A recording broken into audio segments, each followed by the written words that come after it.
You are tuned in to the PBE podcast where we're taking new information, applying it to new real world applications to make discoveries. We got to stop and take a minute and thank our sponsors, BRT Energy Advisors, Better Reservoir Technologies, results without the BS. We've had Alan on our show, and I can tell you from experience, he definitely has seen seismic from around the world, including, of course, right here in the Permian Basin. If you are in the E&P business and you want to use seismic data to increase the value of your assets, or if you want to drill safer wells at lower costs using seismic, then you got to get a hold of Alan Bertain and work with his team at BRT Energy Advisors. If you check out our podcast from episode 70, you'll see that not only he understands geophysics, business, and people, but he also explains complicated subjects in a clear and simple way. Visit them at www.brtenergy.com/PBE. Three, two, one. Let's go! Oh, man, I am your host of the PBE podcast, Troy Tittlemeyer, and joined by, of course, co-host and co-founder of the PBE podcast, Mr. Matt, the Skip Scipione. What's up, big dog? Dude, not much, big dog. Oh, man, we had a good one today. I'm not going to lie. I mean, if you are watching this online, try to timestamp where the shirts change. That's all I'm going to say. It kept going, man. It kept going. And you know, for us, and certainly me, getting back to that 6 years of experience in the Permian Basin and meeting Scott Taylor, you know, early in my career and watching him, a loose electron just buzzing around the industry. It's just, you know, he's there and he's the microseismic guy. And man, when he came into the office and had a meeting and talked microseismic and what value it's bringing and what we're talking about, you know, what are these results we're talking about? I vividly remember those conversations. I remember him coming to the office, sitting down with the president, you know, the company, and really talking out what we're trying to do with microseismic and how it's bringing value to us as geoscientists. But at the end of the day, how is it increasing the value and the product of what we do as an operator? And I mean, the thought-provoking ideas that project that we were on, you know, gave us. I mean, that's kind of where, for me, that's where I moved into my thesis. That's where I moved. It inspired me in a lot of other ways. But I mean, and that all stemmed from Scott Taylor coming in our office and talking microseismic, man. I mean, lights out, being able to explain the fundamentals of microseismic to someone who had absolutely no clue what it was at the time. I was like, I know seismic data. What's microseismic? Like, I've looked at 3D all day. What is this? And it was just this, for me, it was a brand new concept, but him being able to break things down, talking about moment tensor inversion. And then now today, what they're doing with his new company and how far the technology has progressed from that initial meeting that we had it's crazy, man. It's lights out. This show has so much to do with progression, true progression, and what it takes, the risk involved, the commitment, the persistence, you know, these things that we have to have in our lives to be successful, the things that make the big stories that we get to talk about 10, 20 years from now in that development. And man, getting to know Scott, getting to know your story, sir. Welcome to the PBE podcast. I'm Scott Taylor. I'm one of the co-founders and the CEO of a technology company called Reservoir Imaging Solutions. We primarily use geophones and or distributed acoustic sensing fiber measurements to employ, you know, standard and more advanced microseismic processing techniques. I've been in the industry predominantly on the services side for the past 16 years now. And you know, before that, I was more involved on the finance side. Thank you for joining us. Scott Taylor, 16 years experience on the front lines, truly developing microseismic as it was developing and being used in the industry by the frackers, the original guys in 2007 in this technology, fiber optics. I mean, I was blown away for like an hour straight in the conception part of this show because of his experience.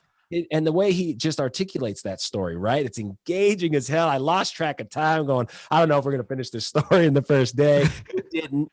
We made it 2 days, and it was worth every second of it, man. I really got a lot of value, a lot of information, and I got a ton of really new and different ideas, knowing a little bit more of the intricacies of microseismic. Scott Taylor, thank you for joining us, man.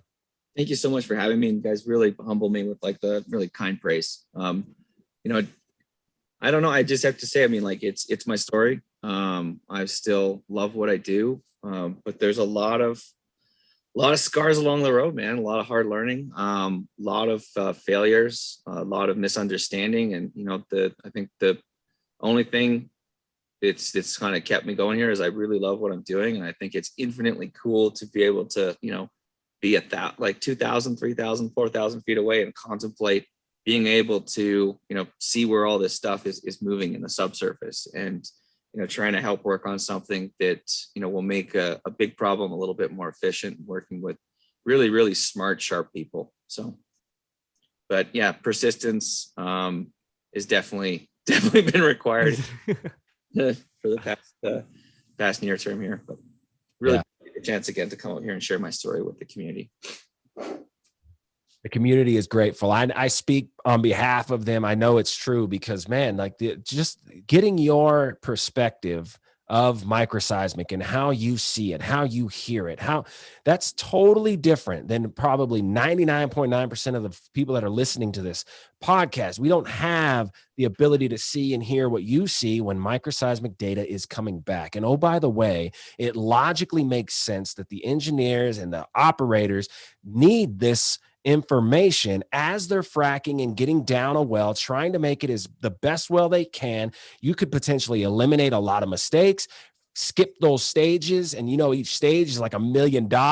I mean, there's so much value in this information if you can just wrap your mind. The hardest part, in my opinion, about what you do, the hardest part is making a prediction and then seeing it in the data, seeing it in the results, hearing it from your interpretation of that data too. And it starts with the right geologic model. And I mean, with MagmaChem and the way I'm thinking about this whole thing, it's there, we're there. We could do it. You can design that model that makes those predictions. It's specific and it's repeatable, and you can get after it. Start developing these cubes. If the operators are doing this, we have the technology, we have the ideas, and we have the models that allow them to drastically increase their performance. And together, the tide is rising. Like you said, man, we're coming out of it. You're providing value to the industry, and for professionals like us and the operators, man, I just thank you for everything you've been through. Thank you very much again. I really appreciate it. Skips, anything before we go on the intro? Before what's just dropped out for you, man? Specifically, dude, I was gonna say, for me, what dropped out, well, first and foremost, is Scott's background. I mean, the amount that he went through before the age of 25, just more than I'd say 99% of people will experience throughout their career. And I mean, learning those lessons early, and you know, and then building from those failures, like you were saying, to, you know, your company today. And then on top of that, discussing, you know, how these different principles that you guys are developing at Reservoir Imaging Solutions. I said that right? Yeah. Perfect. All right. At Reservoir Imaging Solutions, as far as, you know, understanding how, as we continue to pump stages, we can actually get better resolutions on the stages that we've already pumped prior, as far as understanding the breakdown or the leak off, and like, and it's phenomenal, the work that he's been doing, and where microseismic is progressing. It's something that is not only going to improve efficiency in the industry, it's also going to de-risk a lot of these assets moving forward. Wow. Well said. Anything that you want to wrap it up with, Scott? Anything dropped out specifically for you in this show? And then we'll get right into the conception. Yeah, I think just the alignment of like the way that we kind of like see the landscape of like having a really good, like trying to build an initial model, employ, you know, a multiplicity of diagnostics to trap out the variables that maybe are less refined or more difficult to quantify, and then use that organically to reinforce that model, and then step off, you know, on the subsequent wells and the pads, and use it for, you know, better well spacing decisions, better completion designs, overall more efficient and effective resource recovery. And then, you know, once that model that you've stepped off on that like local, you know, postage stamp part of the earth you start moving into different chemical regimes or different stress regimes, and you've got different structural nuances there, you're probably going to have to go back and recalibrate that again and do some more diagnostics. So, I couldn't agree with that more. Wow. Perfectly said, man. Let's get into the conception part of the show with Scott Taylor. Thank you again, man. Have a good day. Let's stay connected. See you May 5th. Yeah. TV Live. We're going to Cinco de Drinko. Yeah. Snoopy will be there and thirsty. Yeah. The conception part of the PBU podcast with a friend of ours and someone who, as a young professional with 6 years, kind of developing and getting to know people in industry, what works, what doesn't. Scott Taylor, that dude's just, there's that tornado. He's there, and people are using him. People are understanding, from his perspective, what's going on with microseismic. How is listening to the fractures of when we stimulate wells in the subsurface, how is that helping us get more money out of the ground, get more value from all this money being spent? We did it. We had experience with Scott. I mean, it was unbelievable technology, very interesting concepts. And I truly believe Scott is on the front lines of this, and we get to hear his story. Exactly. And I mean, being on the forefront of the microseismic industry and really understanding how effective this technology can be. And, as far as how these fractures are propagating, your length versus your height versus, it's just, Scott was there from like day one. So having him on the show, this is going to be a good one, folks. That's all I'm going to say. I certainly had an interesting experience, like when I was younger, to get where I am today. And so I'm very happy to be here. Right on, Scott. Tell us kind of how that began. College career, where you got your undergrad. How did this affinity of microseismic geophysics, how did you fall into that young professional career? I don't even know how old you are. I'm guessing like 28, 30, but it sounds like you might be older. That's just what 41, dude. You're 41? What? Yeah. What? I'm 41, dude. I've been in this industry since 2004. Let's go. What's interesting, dude. That's what's really interesting. You're on the front lines of science. You're on the front lines of interpretations. You're listening. You are truly listening to the intricacies of the planet reacting to us, stimulating its wells. You've been doing that for so long, and look at you. You're youthful. You're just full of energy, and it's because you're pressing the boundaries. You're trying to create value. And the last point I'll make before we get into your story is, well, it also might be because my wife says that I'm starting to look fat and old, and she just sent me to get punished with our neighbors who do this boot camp. So maybe post-workout glow. I do not do physical things. Fuck that. I rode dirt bikes my whole life. I did it before. I don't care. I'm out. But here's what I was going to say, dude. It's business has a truly foundational kind of Machiavellian. It's ruthless. Business is ruthless because it's based on results. If you don't get results, then you're done. Your business is done. You're not going to be around for very long.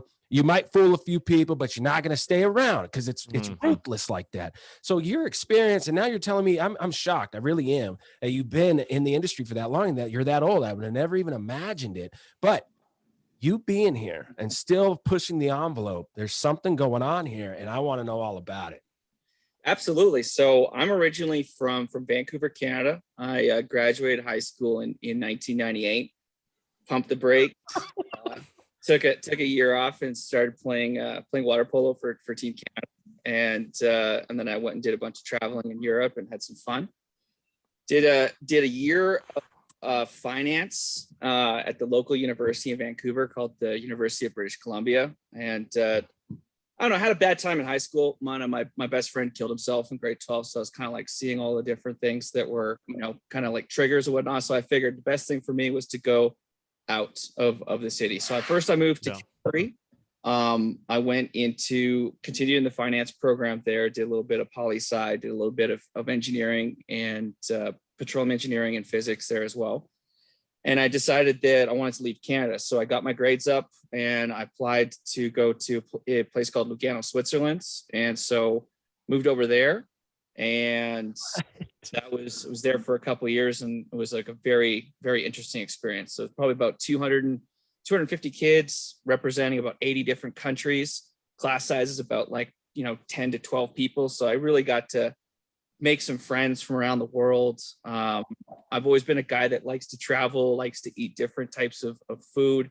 And it was wonderful. It was a paradise. So yeah, that was a lot of fun. I then decided to fall in love with a very pretty Russian girl, and we moved. Let's go. Yeah, moved to Barcelona, and we lived there until her visa ran out. And then I actually went back to Moscow with her, and I moved. What year is this, dude? This is right at the beginning of Putin's reign. This is 2002 to 2003. I lived in Moscow. Lived in downtown Moscow. So, Oh my gosh. so I went. So and did you're not even 25 yet, and you've seen more I of was the world 20. than I was 20. I was 22 when I moved over there. Man, I learned the language. Tell me something. I was gonna say that's another thing. I mean, there's like Latin roots and like English and Spanish, but going from Latin roots to basically Russian, I don't even know how to describe the Russian language, but yeah, totally no connection whatsoever. Well, it's difficult. I mean, there's like 4 B's. So as an English person, you go there and you like go to the subway the first time and you're trying to like pronounce phonetically out like the different metro stops. You're like, dude, there's 4 B's. What's going on here? So like, I was gonna say you're going from well, English or any Latin language that has at least the same-ish alphabet to a language where I don't even recognize half the letters.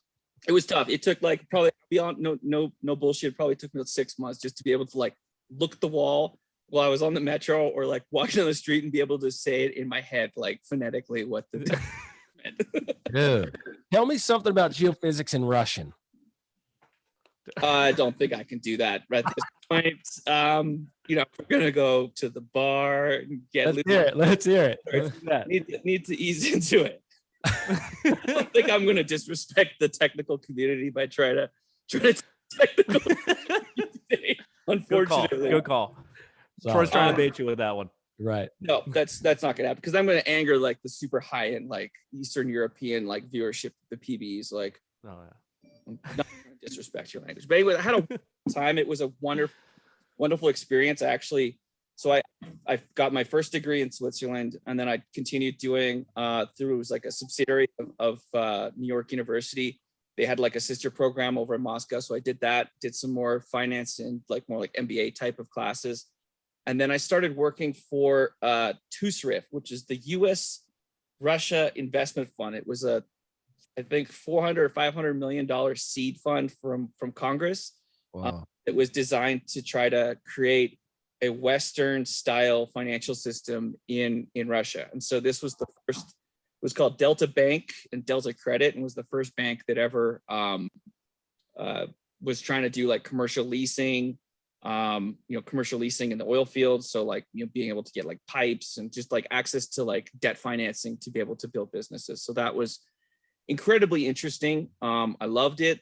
We got down to the point where I thought I was going to like stay there because it was like really starting to take off. That was like one of the first like sort of inflection points in Russia after they had sort of converted back from communism. And I actually thought I was going to stay there, but that didn't really happen. One of the vice presidents asked me to reconcile the database of all the different credit accounts that have been out there, and I guess the guy didn't think I could read or write Russian. He thought I was kind of some like retard who could just like every day. And so I came up to him I was like, hey Sergey, I was like maybe we should go have a beer after work. I've kind of finished that task that you gave me, but I found something and I probably shouldn't tell anybody but you. So what turned out was that this dude had lent out the same like high-end like apartment building downtown Moscow like I don't know, like 15 times to like various like cousins and mothers and brothers and sisters. I told him that, and I was like, yeah, I really don't get any trouble. You asked me to do a job, and this is the result. So he's like, yeah, no problem, man. It's like, you're cool. Let's go out. So we went out gambling and hang out till about 2 or 3 o'clock in the morning, and left it off and gave me a hug. He's like, yeah, everything's fine. Don't worry, it's all good. So I show up for work the next day, and these 2 like freaking ape gorilla guys come up just anymore, and they cut my like security card and they kicked me out the front door, and I was like, what? I need to go back to Canada. Whoa. Yeah. So, but it was a good experience because I think for the first time you understand kind of like I'm assuming no severance in that situation. that's a negative. Yeah. He stiffed me up my final page. Yeah. But anyways, like I think it's like a cultural perspective, like understanding like the xenophobia and that like sort of that entire like paradigm that like normally like a white guy from like Vancouver, Canada probably would never have experienced that before. And so it's like nice learning lesson. But I mean, like what remains there is I've got like lots of really good friends. It was the first time I really got introduced into the oil business. So one of my very good friends, Olga, her dad was the last Minister of Finance under Premier Gorbachev. And he started up one of the big oil companies. It was called Severnaya Neft, which means Northern Oil. And they got amalgamated sort of shortly after, that whole debacle where like Putin sat down with all the oligarchs and said, you guys are going to stay out of politics and I'm going to stay out of your business. And that was the beginning of sort of the, I don't know, consolidation of the first generation of the oligarchs into, into what the industry is there. So he was actually smart enough to read the writing on the wall. He sold out his assets and he got out of the country. His daughters still live there, but like he's completely out of it. But just having a chance to like hang out with this dude and see him like building these train lines up to like Siberia where he's getting these oil fields, having a chance to go and see that stuff, I was like, wow, this is intense. This is really interesting. Yeah. Dude, I'm blown away that you're just telling me this right now. Quick interruption. Sorry, but how's your Wi-Fi or whatever you're getting your internet from? Because I'm getting a little bit of glitchy audio. Just want to check. Sorry to interrupt. If we could fix it for the rest of the show, that'd be great. If we can't, we could try to edit it out, obviously, in post-production. How's the Wi-Fi? 100% signal right now when I'm sitting like right beside like my fiber line. So I'm sorry.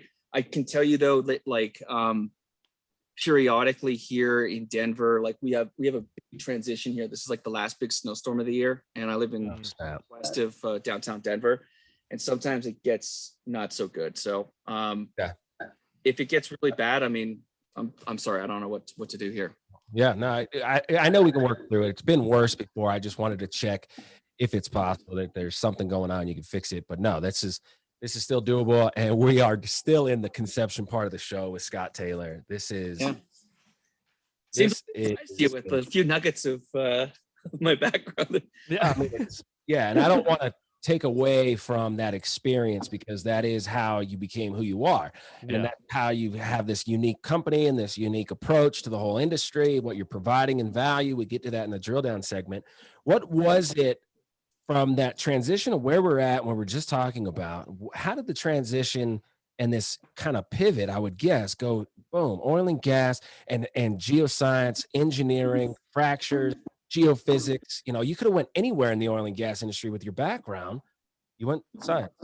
Yeah. So actually, I went back to Canada after I left Russia, and I worked for Dundee Securities, and for just basically got into like the finance side of the business, and I didn't like it. So I quit that. I moved back to Switzerland and started trading commodities with some of my friends that I went to school with there. So I was living back again in Lugano.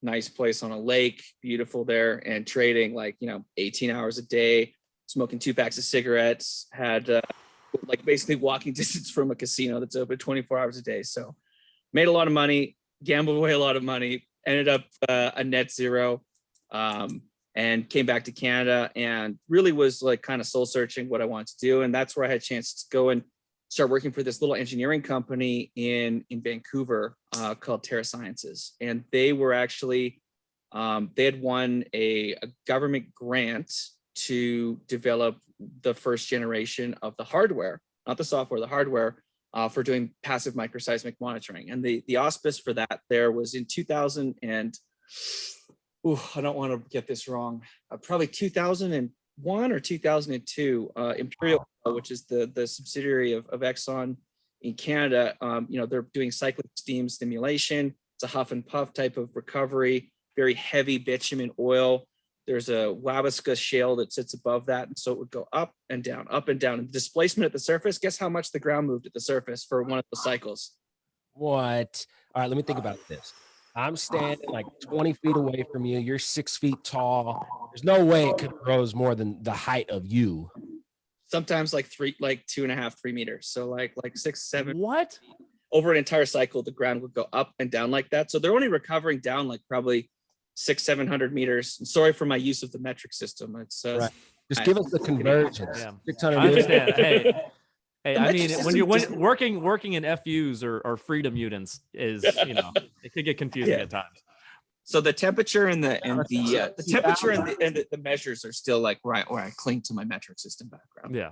So I'll try to stick in the feet though. But anyways, non-trivial amount of displacement. Obviously, you know, if you can't monitor that caprock integrity, you're pumping down at, you know, very high temperatures, and there's an opportunity for that steam to mix with the bitumen and become liquid and mobile, and it comes up to the surface and it can contaminate the surface. So that's what they had problems with that. And so one of the fortes of this little engineering company called Terra Sciences was basically that they had done a lot of industrial monitoring solutions using acoustic sensors, vibration sensors. And so they were kind of the first mover in Canada. And I started there in probably like the fourth quarter of 2004. And it was kind of like an exploratory, you know, role where I could kind of do anything I wanted. It was like a friend of the family.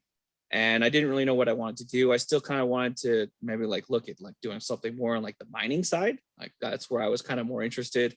When I was in the finance industry before that, I had started taking some, you know, what do you call it? Professional education courses in, you know, geology and geophysics. And I really, really liked it. And I think you know, after, you know, we did probably a total of about 100 of these pads were instrumented by Terra Science, or Jones Company. And I got to go out in the field and I was like, okay, this is interesting. And then what really, really got me hooked, I think was I can't remember if it was the end of 2004, the very beginning of 2005, there was a technical conference in the Middle East. And that was kind of like where I think we met people from Saudi Aramco. And so at that time there, Saudi Aramco was planning a really big permanent microseismic survey on I believe, I probably shouldn't say this, but like part of the Gore field. I don't think I can still say what part of it, but the part where they're experimenting and trying to look at the effects of water floods. And I believe now it's a test site for looking at CO2 floods. So was this more or less to also, you know, analyze caprock integrity, or is this just a completely different application? You don't need to say. They really wanted to look at fluid flow. They wanted to image fluid flow. Interesting. The company I was with was really specialized in the hardware, in the data acquisition piece. Gotcha. What we were doing was competing against like Schlumberger and Halliburton and Baker Hughes, but, you know, who are already entrenched, obviously, in chasing like a large sort of first mover technical project. So we banded up with Peter Duncan when Microseismic Inc. was like, I think 2 people, 3 people. It was like straight up startup. Like they had done like 1 or 2 jobs. And this other gentleman named Christophe Maison, who started up Magnitude, which became the Microseismic business unit for VS Fusion under Baker Hughes and CGG. So as a 24, 25-year-old, I got to meet these 2 dudes. They basically created that, you know, that industry in Europe and created that industry over there in, you know, in the United States. Man. So that was very interesting. The owner of the company and Peter were flirting with kind of joining forces. And I just think that there was it just never worked out. It was, you know, unfortunate, but anyways, we did the project, and long story short, it was a total disaster. The equipment worked for a very, let's say, less than the advertised period of time. And it was a lot of painful lessons learned. Very demanding clients, the expectations were very high. This was something with a very high profile, new technology, but like, that was my first kick in the teeth, really, from an engineering standpoint of like understanding like, wow, there's a big difference from writing a proposal and having all these like happy, fancy like dreams of like, we're going to be the market leader and look at how cool we are, and to like the cold hard reality of like absolute failure. It's binary, and there's nothing to do. And having to fly literally from Canada to Saudi Arabia to these dudes with a group of people trying to shoot this while you have very angry people. So that was a very, very interesting learning experience for sure.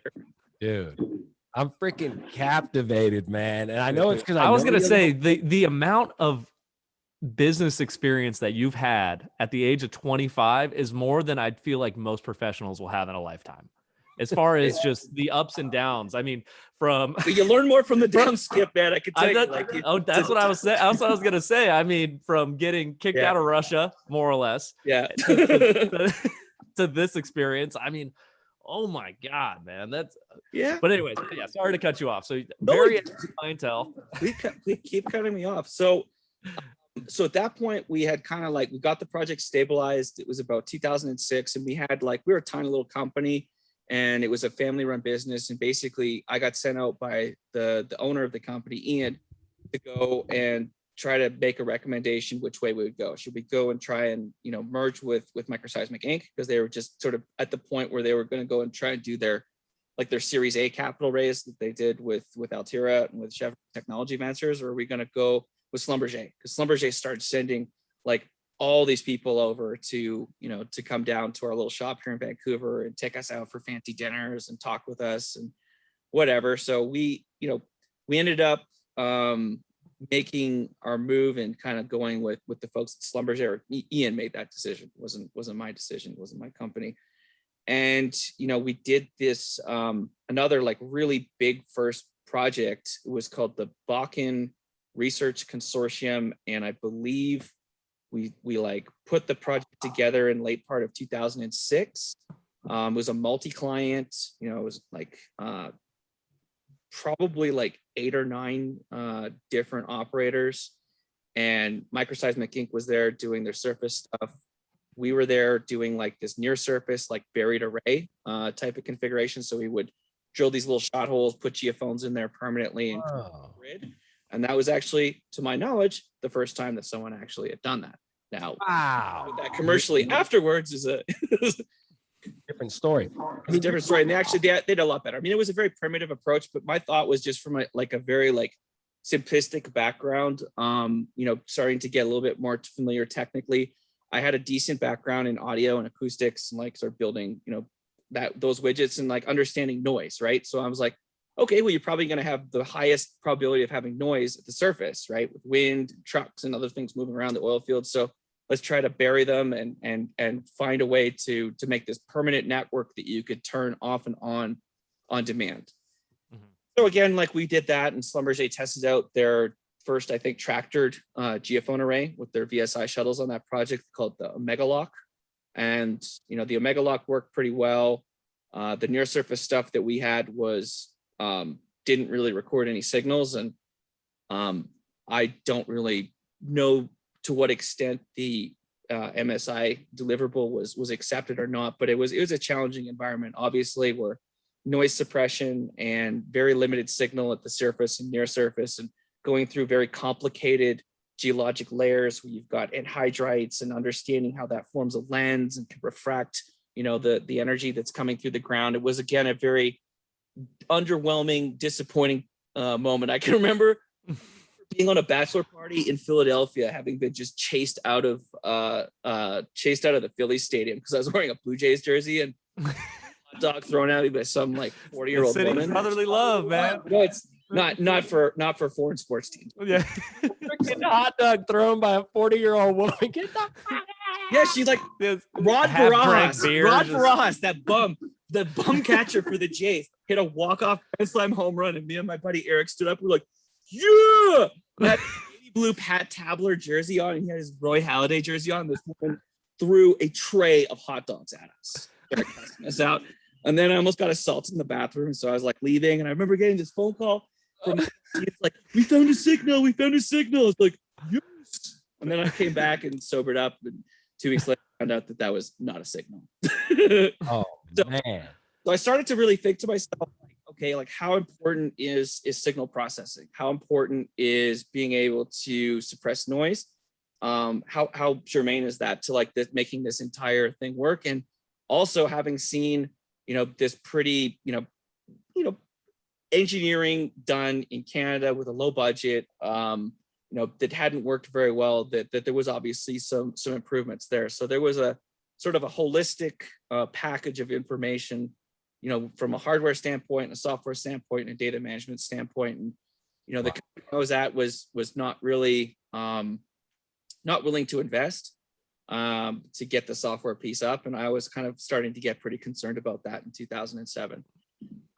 We did this, what was it called? A strategic alliance with Schlumberger. And so that gave basically, I was working with a gentleman named Mark Puckett, who was over top of like US sales for their wireline division. He was the one who was starting the microseismic business for Schlumberger in the United States. And then I had one colleague, Brian Plumer in Denver, Sandy Connors in Dallas, Les Nutt in Houston, and then the international dudes. So I got to go and sell, and basically under the umbrella, every opportunity that popped up within that octopus tentacle of Schlumberger, I got pulled into, fly down there, go meet with those guys, and start doing these sales, and start getting a little bit of traction. But I would say by the end of 2008, it was pretty clear what had happened. I think we were a little like naive company, and the owner was a little bit naive, and basically they had just like figured out what we had and what the designs were of stuff that was cool, and they replicated it themselves. And once they finished sucking the juice out, they're like, it was pretty clear that we were going to get tossed aside. So that was, pretty disheartening. I was still like, had quite a bit of fire in my belly. I felt like, there's a lot of promise for this technology. Obviously, hydraulic fracturing started to really take off after, 2000, 2007, 2008. I saw Pierce company blowing up. I saw Christoph, make a bunch of money selling his company to VS Fusion. And I'm at this point, I'm like 28, 29. I'm like, okay, let's do it. So I walked to my boss's office and I said, like, look, man, this isn't going to work. I quit. And so he owed me a bunch of money. So I sued him. It's the first time I won a lawsuit. Took that money and $100,000 check from my godfather, Peter, that is quite wealthy. And I started up a company called Octave Reservoir Technologies in 2009. And so I got a visa, moved down to the States, set up shop in Houston, and started basically trying to build like an integrated hardware and software business. And that's when, as well, I started, actually, to wind that back a bit, my first exposure to fiber optics was also pretty unique. So while I was still working in Vancouver, we were hired by ConocoPhillips and Total to review all of the bids coming in for the first like major permanent subsea fiber optic installation. Wow. So we had to review like getting paid for about a half a year, flying over to Stavanger, looking at all the different prototype systems from like OptiSense, OptiPhase, and Stingray and whatnot. And then making like a kind of like working with the, the decision makers inside of those companies on their decision matrix and ranking and scoring the different vendors and seeing, the first implementation on EchoFisk of that permanent life of field seismic. What year was the fiber optic stuff? 2007 was my first exposure. Oh my gosh. Okay. So you're talking apex, the beginning of microseismic applied to the oil and gas industry, specifically into fracking. Now you're already looking at fiber optic listening hardware. You're on the front effing lines. Yeah. So my background with fiber actually is kind of cool. So my dad had a software company in the 80s, and he was working very closely with like GE Weapon Systems, Raytheon, a lot of the major like defense contractors. And his bailiwick was being able to take large amounts of data in real time and parse them together and then send them back to some central command center. So like more of like a data management, data aggregation piece. That's right. Yeah. One of the groups that he worked with was a gentleman named Jonathan Abel, who was like down in Palo Alto, like working and got his PhD first PhD at MIT, second PhD at Stanford. And they worked on the conversion for the U.S. military on their attack submarines, converting from having towed arrays of hydrophones, like what we do in seismic, right? Where you've got those boats that tow hydrophones and they're doing seismic surveys. So the idea was, okay, this fiber optic thing is coming up. So they basically wanted to take those towed arrays and turn those into fiber that would be welded inside, like kind of like what are they called, like the fins or the nerves that wrap around like most fish, like on the outside of their body. So like an array of those. And the idea was to listen with all of the US military fleet simultaneously and try to track enemy submarines, like where the Russians and where the Chinese and where the other people submarines were moving. And the way that you would do that was with very sophisticated noise suppression and signal processing technology. That was something I kind of grew up around when I was a little boy. And when I started to see this stuff, the fiber optics move into the oil business, like, ooh, this is interesting. Like, this is even more interesting. Is any of the data available as far as the visuals they were getting back from this project? Is that all just? Oh yeah, like my dad was like Mr. November, and like I think like one of the calendars for GE, like in their corporate calendar, I think he was like Mr. November from like 1988 or 89 with the, like, standing in this like creepy room, like pointing at like a submarine. Yeah. Other geeks, super 80s with like these really like. Oh, this will be ears. great for the calendar. Yeah, like just point at the submarine. Yeah. I gotta say it, man. The visual of the ocean floor, that would be. But the other cool thing about the is like, you know, like looking at how sound bounces through water versus how it bounces off sand, which is how we'll get into the final piece of like where I'm actually working at now. Is that solve problem is trying to use acoustic energy to pulse the ground and look at the different response because of the different density of how that wave goes through water, how it goes through saline water versus how it goes through sand, which is ultimately the holy grail in what we're trying to do right now in diagnostics, right? Like today, is try to figure out where that sand pack is. Unbelievable. Let's do it, man. Are you guys ready to transfer into the drill down segment with Scott Taylor? You are tuned in to the PBE podcast, where we're taking new information, applying it to new real world applications to make discoveries. We got to stop and take a minute and thank our sponsors, BRT Energy Advisors, Better Reservoir Technologies, results without the BS.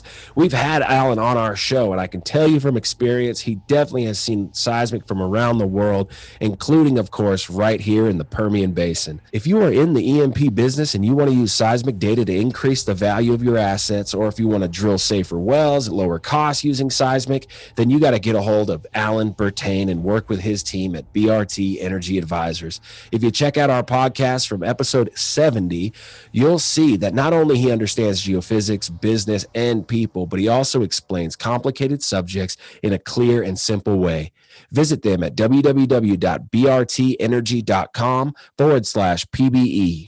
And we are officially going into the drill down segment with Scott Taylor on the PBE podcast, and experiencing your experience and getting to know that in further detail. And now knowing that we are setting up this drill down segment to talk about the fundamentals of seismic waves and how they respond in rocks and how it gives us a visual of the subsurface in regards specifically to horizontal wells in the Permian Basin being fracked and drawn back with production. That's what we're after. Fundamentals of that is just break it down very simply. And then what I want to do is jump to the other side of the spectrum, because now I am absolutely very intrigued in what you see visually, not what you think you see, what you hear and what you see when you're live listening to these responses. You know, the last job you did or the next job you're going to do. I want to get in your mind, dude, on how you see and hear this data, compiling with the hardware, how the software is processing it, and the visual that you come up with, man. So let's drill down. This is okay. So, I mean, absolutely. So, I mean, the term microseismic is small seismic. So it comes from earthquake seismology, where you've got, obviously you guys are well aware of this, as great structural geologists, both of you. You've got movement in the subsurface. You've got stress and strain that will build up on those faults to the point where you exceed a failure envelope, and then they move. There's displacement, and there's displacement in a variety of different motions. So you can characterize really, where you have those points of failure in the crust. We look at like the highest level, and where they have the highest probability of failing, like places like, in California, in Japan, in Indonesia, where, more probabilistically, like there's larger zones where you've got those different crustal plates that are moving over one another in a certain way that create these larger energy releases or, magnitude of events. And so, Microseismic was originally developed to track the United States' enemies and their underground nuclear testing, where they're trying to subvert, I think it was like one of the nuclear test ban treaties. It's like to basically have an array of these, geophones or seismometers, these very sensitive acoustic devices that would be placed in a network around the world.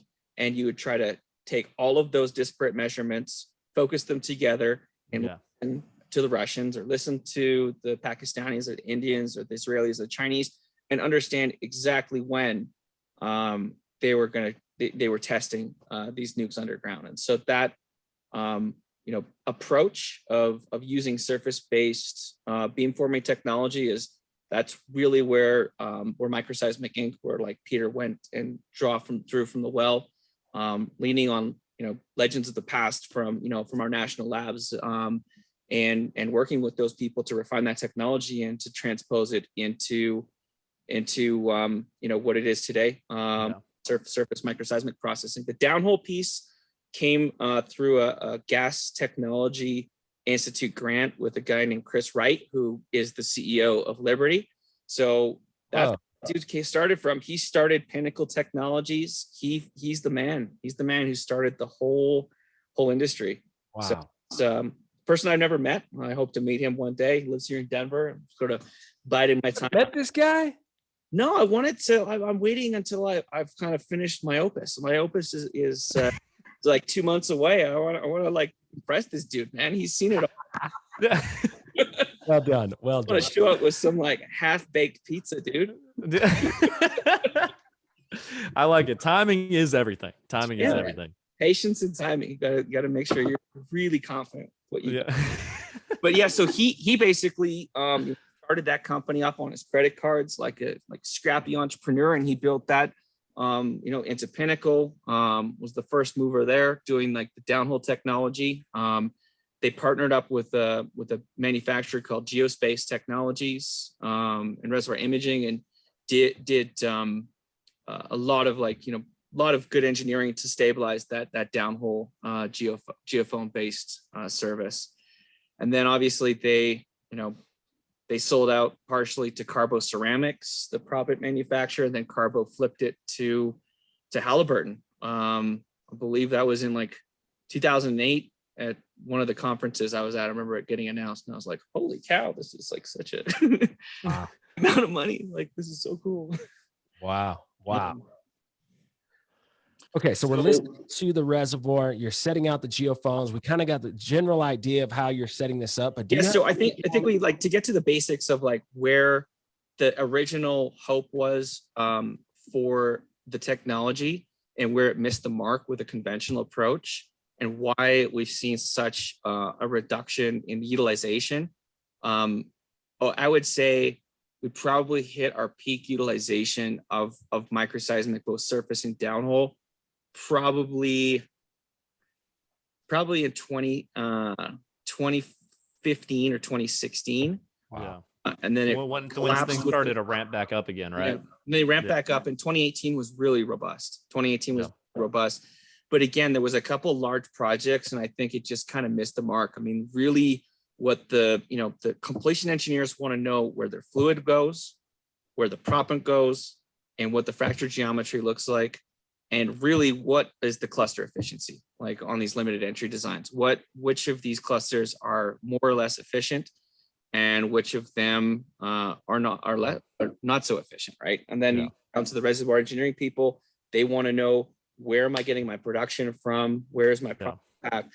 And if you look at all of us, what we were really trapping, like with these bubble maps, and just, spending a huge amount of the industry spent a huge amount of time and money and effort trying to transpose what was done reliably on the surface for 3D seismic and 4D seismic, where the lag time between acquisition and delivering a final interpreted results is months, if not like more than a year. They want to cut that down into, we need it right now. Real time has to be perfect. And so there's all these baseline technical things that you have to swath through and knock out, and they have to be working really, really well to give an answer that is meaningful.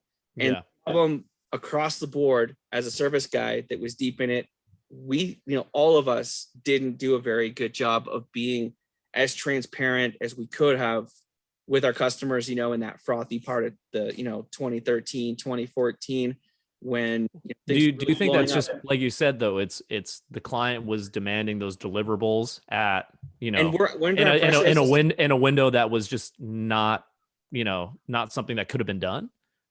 It can be done. It's just it to refine it to the point where you get that baseline result that's good is an incredible amount of effort. To do it so that there's not a dramatic between what you're doing in real time versus post-processing, that's really tough. And so people, when they first were being sold this concept of real-time diagnostics and trying to use this on the fly to make decisions, in certain more simplistic I would say geological settings, it worked pretty well or really well.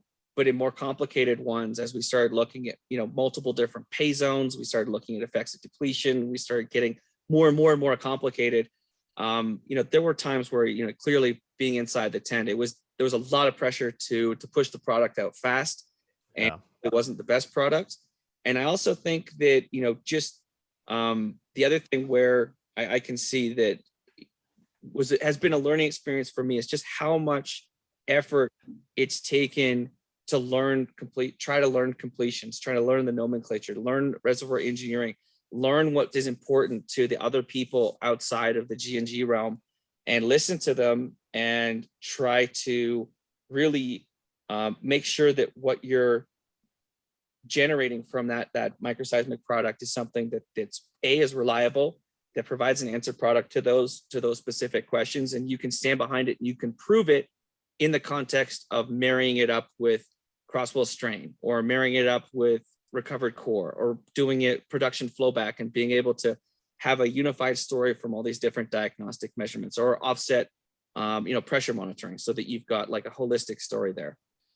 The other thing that I think has been really tough is this sort of the overselling of the actual physics of what a microseismic dot is, and where we're very excited that this bubble map showing clouds that would be in trends aligned with maximum horizontal stress, or with some type of natural geologic feature, are exactly telling you where your fluid and where your sand is going. And unfortunately, that's just not the case. I mean, you've got if you look at the fracture mechanics, you've got a tensile fracture, and it's going to open up like this, and as it's moving forward, you are going to impart shear stresses on a lobe that's going to be at some angle off of that, and that's where you're getting the microseismicity. Or the other end member that makes it more complicated is it kind of like, I like to equate it, if you've got a rock chip on your upper right hand corner of your windshield of your car, and you push with all your force on the bottom left, imagine that's where your limited entry is putting fluid into the system, and you push in there as hard as possible, you're going to have a bunch of events over there because it's the least resistance. And so just because you have an event doesn't mean necessarily, right, that's where your proppant, that's where your fluid went. Because that was something that I know was a big discussion. I mean, was just like, hey, just because there's an event doesn't mean that's where your proppant and your fluid went. But I mean, it gives you, like you said, though, it's understanding what that actually means. It's interpreting it properly, not just, with a blind eye saying, oh yeah, we huge wing, this frac there. It's just like, that was it. That was the one. It's just like, no, it's like we were fracturing near wellbore here, and we just heard an event out there. Yeah. So I think that the next major, major leap that I saw boots on the ground, probably starting around like 2000. I mean, not to say that this was their first project, but when it actually started to actually get traction was ESG and Ted Urbanchek and Adam Begg. They really had a very strong background in geomechanics, and they were, I would argue, the first service company to really bring in moment tensor inversion, where you're trying to take that dot and understand, that's actually a plane where you're slipping and it's slipping in a certain direction. And they took off. Their business took off.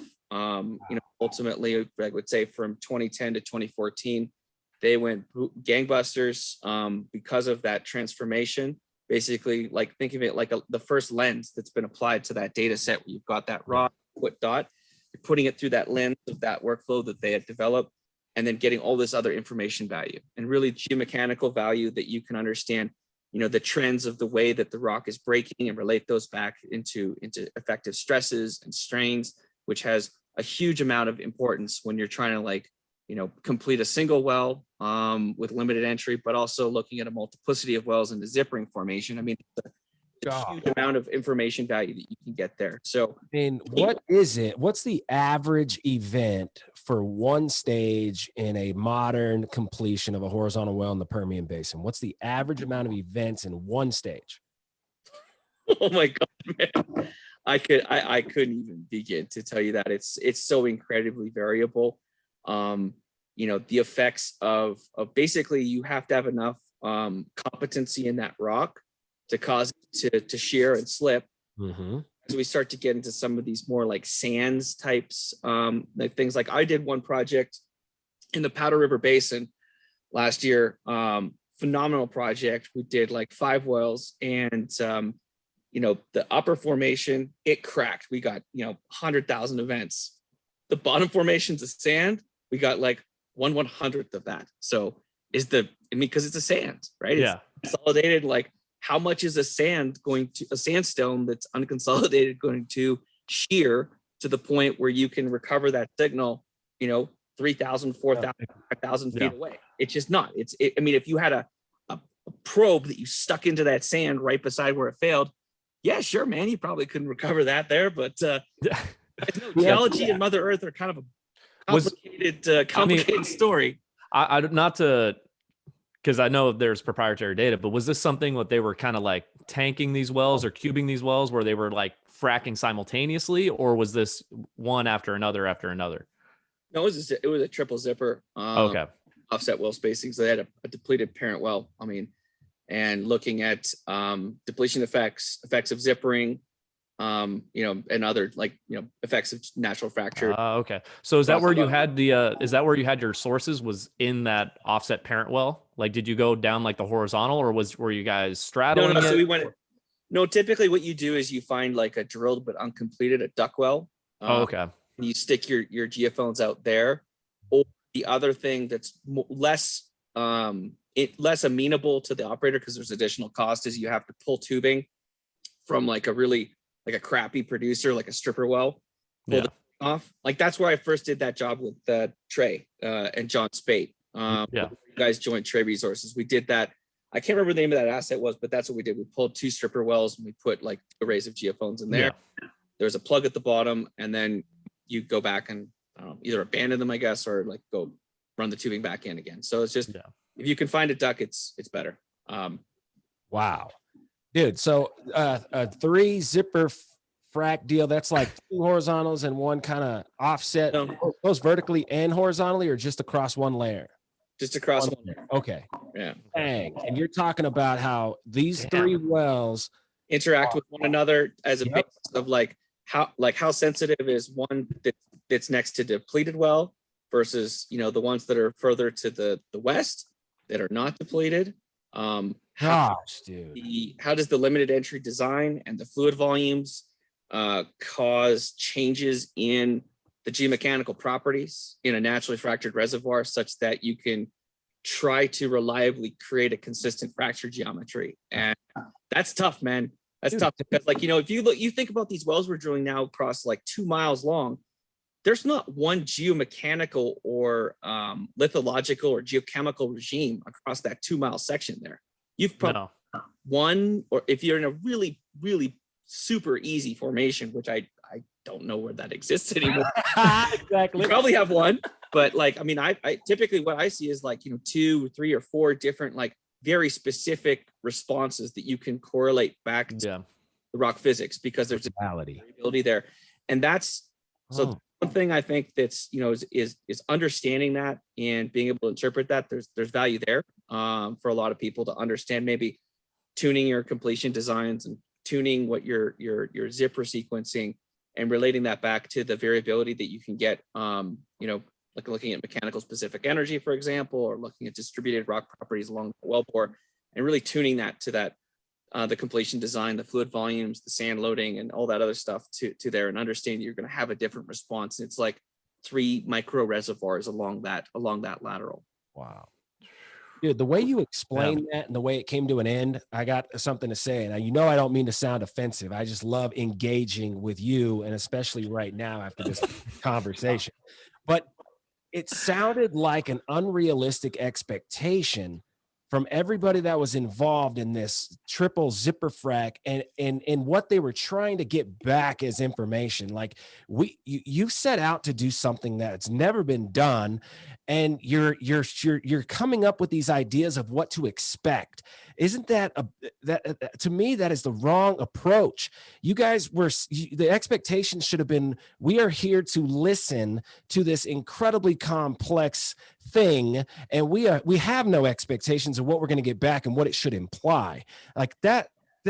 Talk to me about that conversation, dude. And how. So I think that the other thing I've learned too is like what I call like trying to trap what you're trying to get. Like, typically on these science projects, there's some, well articulated objectives, but from the services side, what you really need to do is pay very close attention to what they've already discovered or what they've already trapped, and what you're trying to trap with that, with that diagnostic measurements, and how you're going to get to the point of not only taking data, but understanding, and then ultimately be able to deliver something that they believe in, so that they can take action off of that. Yeah. And that's something where, I would say, I only really feel comfortable, honestly, in the last probably year and a half of really being able to implement that type of a framework for myself and for our business, in a way that, we can listen to the customers and kind of act like more of a partner rather than just some, external person that's going to deliver X, Y, and Z exactly to the minimum. You really got to be relevant today. You really got to dig in and really got to understand how they're going to consume what you're doing and how it's going to add value and how you're going to convince them on the asset team level to use this. Right. So, and then be upfront. Sometimes you have to also, limit what you think you can get from, a specific deliverable or specific workflow. You're not necessarily going to be able to trap all of that, those learnings and outcomes that necessarily are there. And where in days in past, with enthusiasm and maybe a little bit too much ignorance, you would overpromise and underdeliver. Got to pump the brakes on that, man, because that's the thing that damages the reputation for the entire game, for the industry, right? Wow. So, back to what you originally said. So you're trying to get to the basics. So the essence is, I would say that with what Ted and Adam at ESG did, at the apex of ESG, was phenomenal, and the ultimate learnings that I would say that really got widely adopted throughout the industry through that was the penultimate value from conventional microseismic downhole processing or surface-based microseismic processing is really interesting spatial temporal information on the dynamic geomechanical properties of the reservoir. So how is stress and strain being imparted upon the reservoir? How is that changing over time?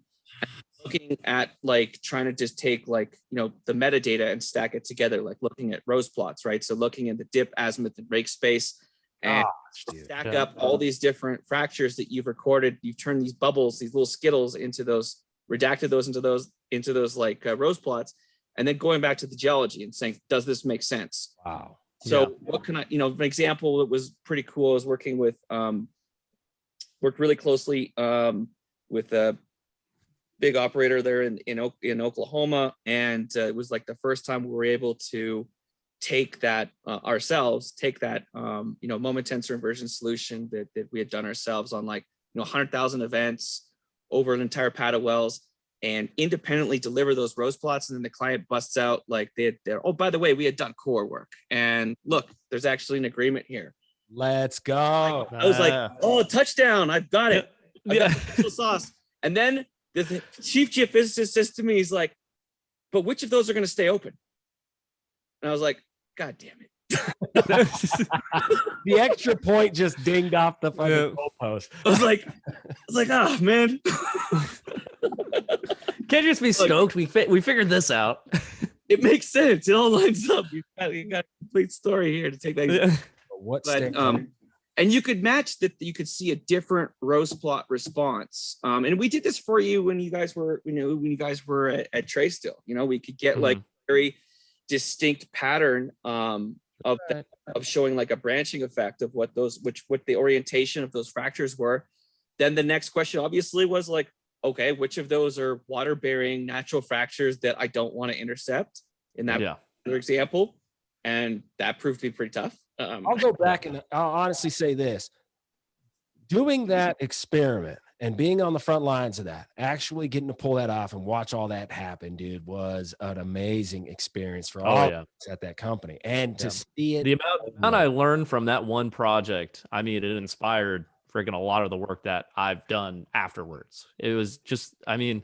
Oh man, that means so much. That's so cool. That's really. Well, it's very true because Skipper, you go off and do a master's thesis on fracture, predictability, off structures.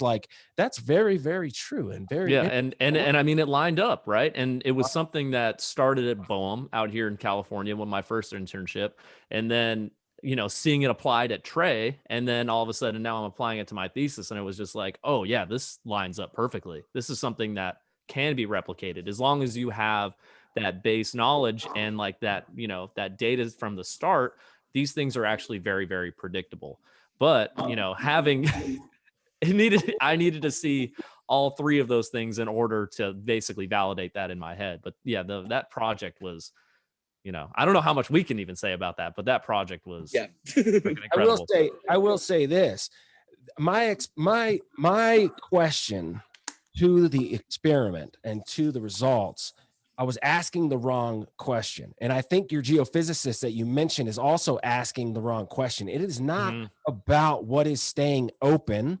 It's about figuring out where the hell is the oil actually coming from, folks. Yeah. It's not coming equally in all these stages.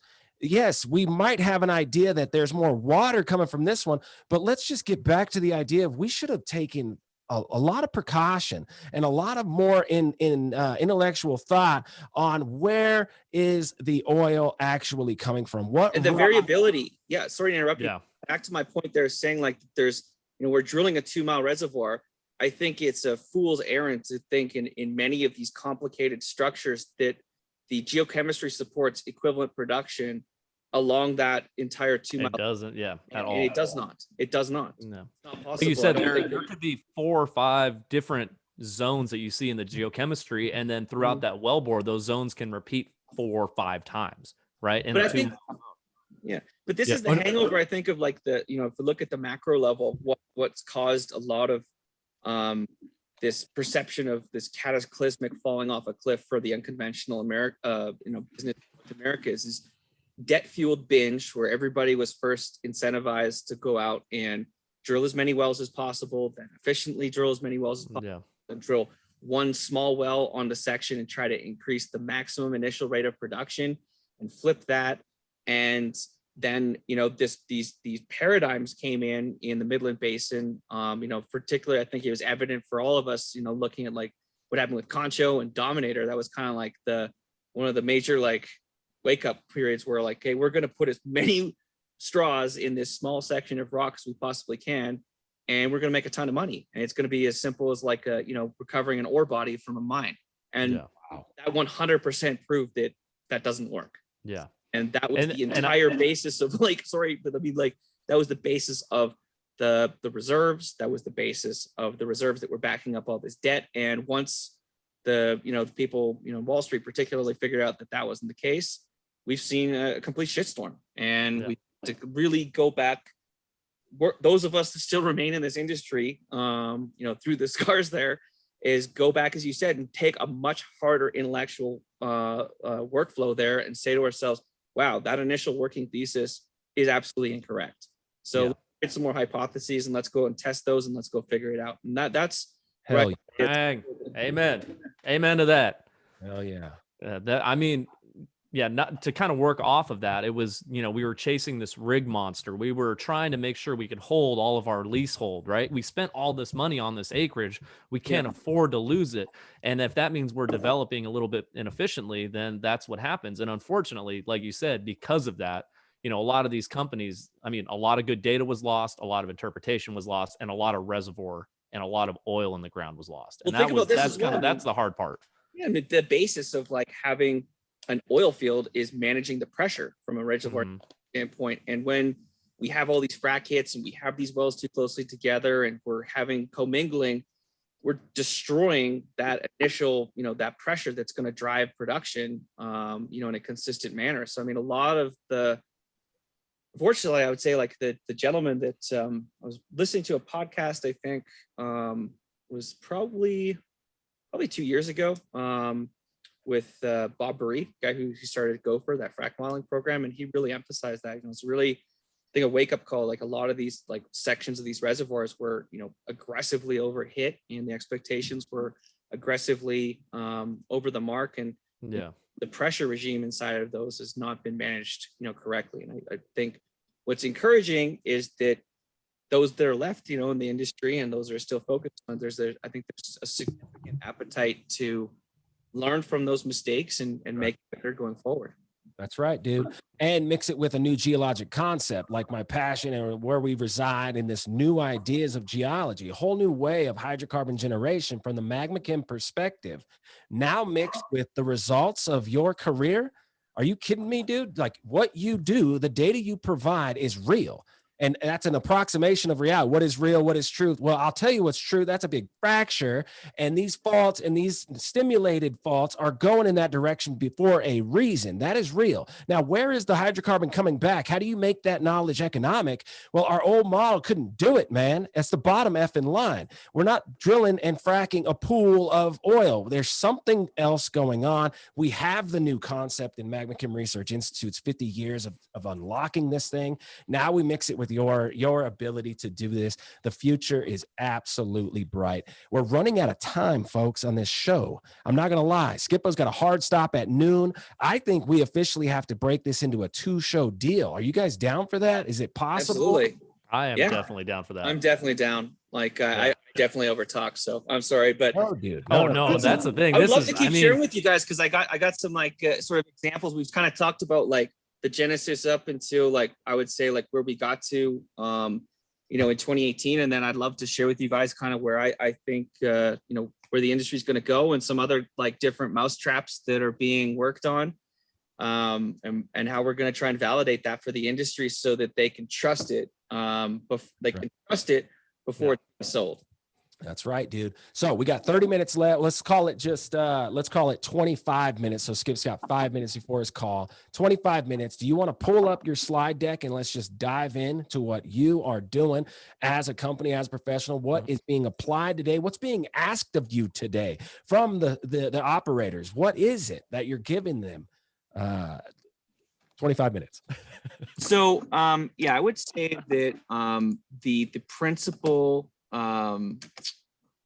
thing that, like, to speak to your question, principal things that we're trying to provide some learnings and observations for our customers are looking at well spacing, looking at completion sequencing. So looking at single well ops versus multi-well operations and how that creates an impact. Looking at limited entry designs. So like that was pretty much the basis of the hydraulic fracture test site number 2, with Anadarko and Shell on the Boxwood wells in Loving County that, got 16 operators all kind of looking at the same thing. We're testing out, 9 different limited entry designs and trying to understand which of those is best for each specific formation. Wow. and which of those limited entry designs, how they are sensitive to the geomechanical changes that dynamically change spatially and temporally. And so that's, I think that's where the industry's at right now. I feel for some operators, they feel more comfortable with the designs that they're going to roll with, but, for on the ground, if we're going to go engage and go look at a new project, like what I'm working on, like, this afternoon after we get off this call, it's breaking apart an analytical workflow to try to trap out the differences between, five limited entry designs, extreme limited entry designs that have slight tweaks to them, and try to relate that back into some learnings that says this is more effective in staying contained in the reservoir versus this one is less effective because it has a higher proclivity to migrate towards depleted reservoir. And then that final thing that I think is also very, very important is trying to get a handle on depletion. Because a lot of, we're doing infill spacing on inventories of drilled but uncompleted wells. Many of those inventory of those wells were, as we know it now, are too closely spaced together, but you can't move them. Yeah. Can't move them once they've been drilled. So you either have to abandon some of those, or you have to go back and try to be a little bit more surgical and understand the effects of depletion more clearly in your specific asset, and to be able to maybe augment or modify what your original designs look like. So if you want, I can.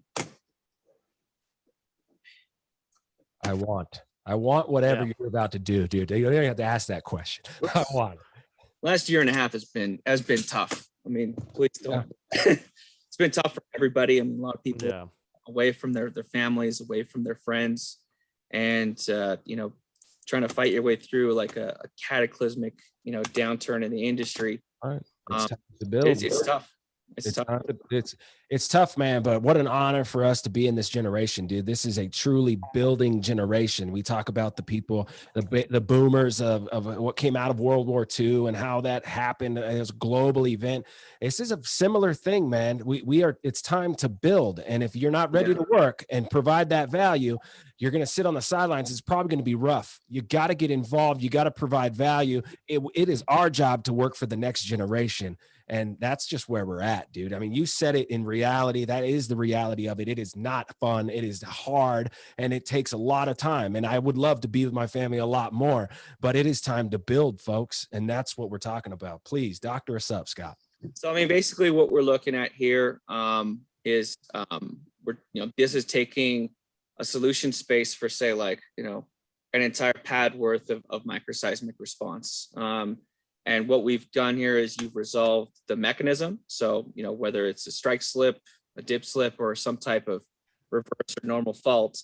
So you can get that information. You can redact it one way into this like beach ball type of space, which is, something that again came out of earthquake seismology. A lot of, higher end geophysicists, technical people that are, petrophysicists or high-end geologists like yourselves. I mean, this makes intuitive sense, but for a majority of people inside of the asset team, it is a little tough. So what you want to try and do is leverage, the statistics of what you've got here, and to look at some type of clustering algorithm, that are available with, sort of modern data science techniques, where you try to find where these fractures sit, and probabilistically, given your geological regime, what is that telling you? What is that telling you? Is this something that's more likely associated with the green part down here, where you've got a dip slip and you've got something that's slipping on a new fracture, or at the other member, looking at the blue end up the top, is this something strike slip, where you're interacting with some type of like natural fracture and activating that? Or you get into like this middle part here, and the red is like you might be reactivating some previously stimulated rock, you might be activating some depleted rock, or you might be just overlapping stages, and it gets quite complicated. But let me make a quick interruption, dude. I just want to say this because the first slide you pulled up, we're looking at not what the hardware and software necessarily is hearing. your first slide in this presentation is already at a geologic model level. You have a model that's now telling us an interpretation of what the hardware and software is listening and capturing. We're making interpretations here. And that's a very important point that I wanted to stop and take and get your perspective on. You're talking about a body of rock and a model that is now helping us make this interpretation. This is not step one. This is down the road and built on a lot of data. And so that, Yeah, but this is what the clients are like. This is what they care about, right? I mean, you want to try to take something that's this scattered, cloud of complexity and reduce it down to this. That's what's happening. Which way is the rock breaking? And then you can start answering those questions and relating, the patterns that you can see in the way that the rock is breaking, and try to bring that back to fracture mechanics. So it makes sense and it adds value, not just to one person inside of a company, but to a group of very, very intelligent individuals that are trying to collaboratively work together and solve a problem. And you're I'd say that's, part of, on the services side, what you have to do is you have to try to really understand what is important to your customers and not just make friends with that one or two man or woman who brought you in there, but try to listen to everybody that's there and make it as applicable as possible. And I would say this is, we're not the only ones that are doing this, but being able to try to redact it down into something that's visually simple and repeatable, where you've got primary colors, red, blue, green, and explaining, in a way that it makes sense to you guys intuitively. I mean, this is like sort of a, I would say part of the baseline approach, of trying to get some value out of that. Okay. So you got a 2D thing happening here. You either got strike slip, reverse fault, normal fault, but there's rotation in each of these things too. Is that the next slide? Because they're not just simple. Oh, there you go. Great segue. Oh, read our minds. Of course, because you've got rotation. So like you've got a fracture, right? You've got a tensile fracture. You've got this, tensile fracture here. Mm-hmm. And you've got this branching effect. And as you said, like based upon the changes in that stress field in the subsurface, that angle, it might start off as something like this. And then as those effective stresses change, that same, response you're getting from a, dip slip event coming off of a tensile fracture, it might rotate 15 degrees. Wow. Or it might rotate 15 degrees this way. Or, it might start interacting with a bedding plane, and it might be completely, horizontal. Sigma 1 is north south. Sigma 3 is tensile. It's the release. Go back to that image real quick. I got a question for you. That image on the left that you were just manipulating with the green, as I was tracking what you were saying. Now I'm looking at the whole image without the green thing right now. You have tension happening east west on the screen, compression north south. It's opening. What are those red? Are those conjugate fracture? Like no, that's what the traditional microseismic. That's what it is. That's a hypocenter, and then you've got how repeatable.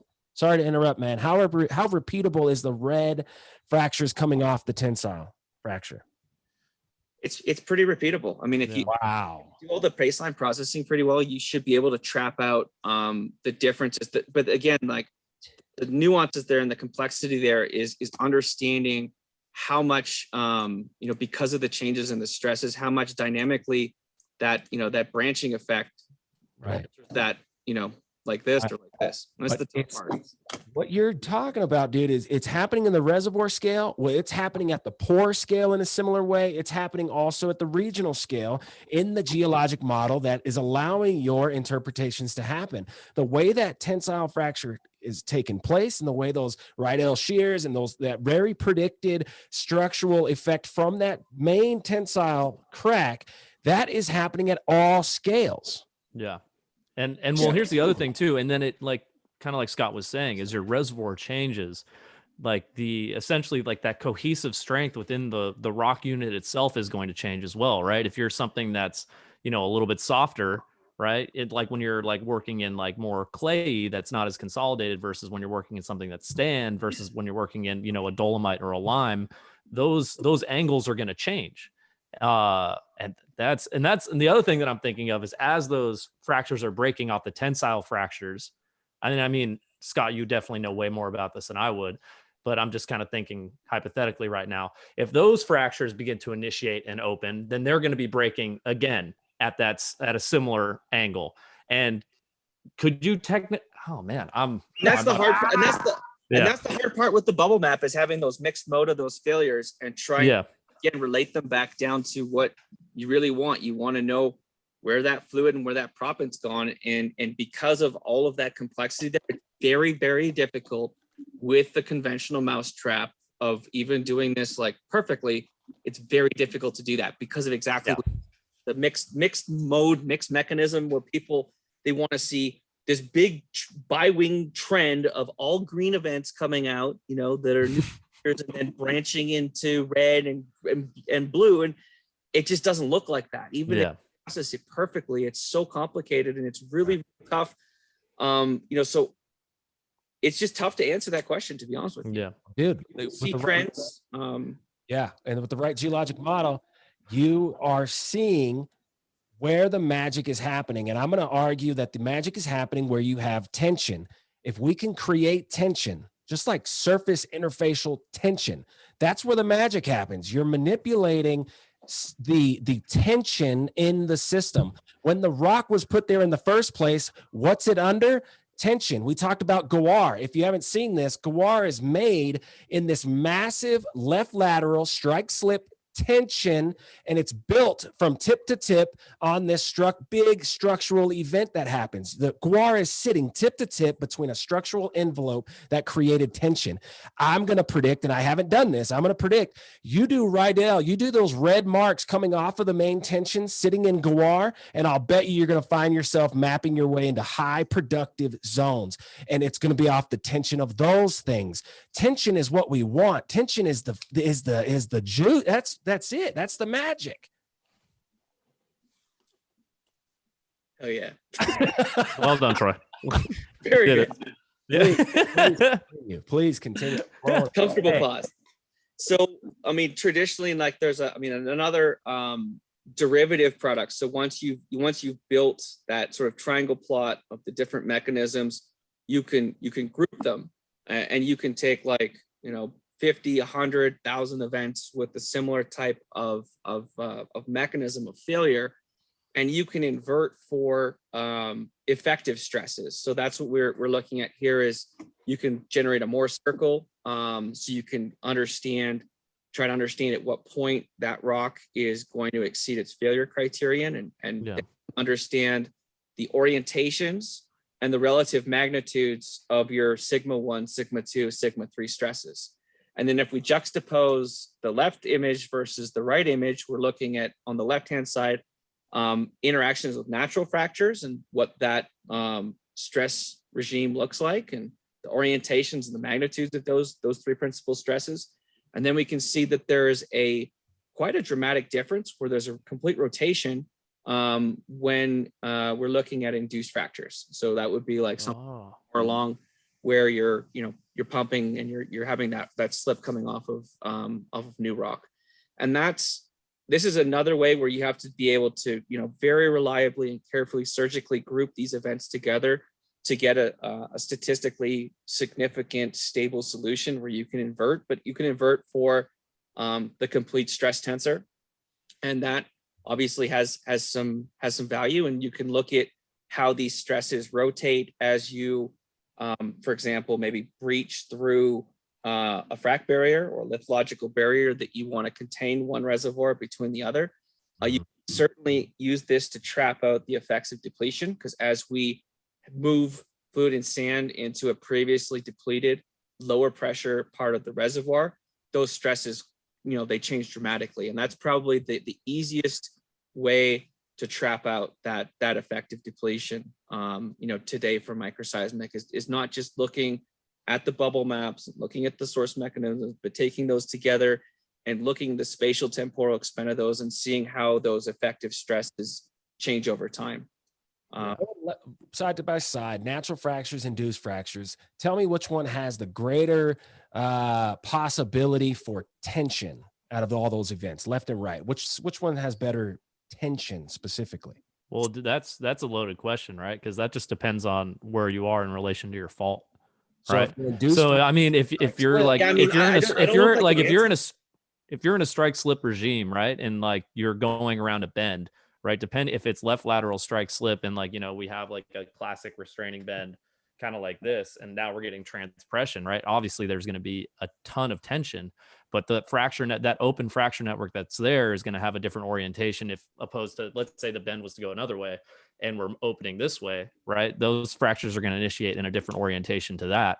And I mean, I have theories in my own head on where you'd find more oil in both of those regimes, in like both those natural fracture regimes. But yeah, I'm gonna keep that So to I think myself. I think like going back to my original like long-winded diatribe of like where the tradition, this is I would still consider like traditional microseismic deliverables that you would expect to get from a high quality product.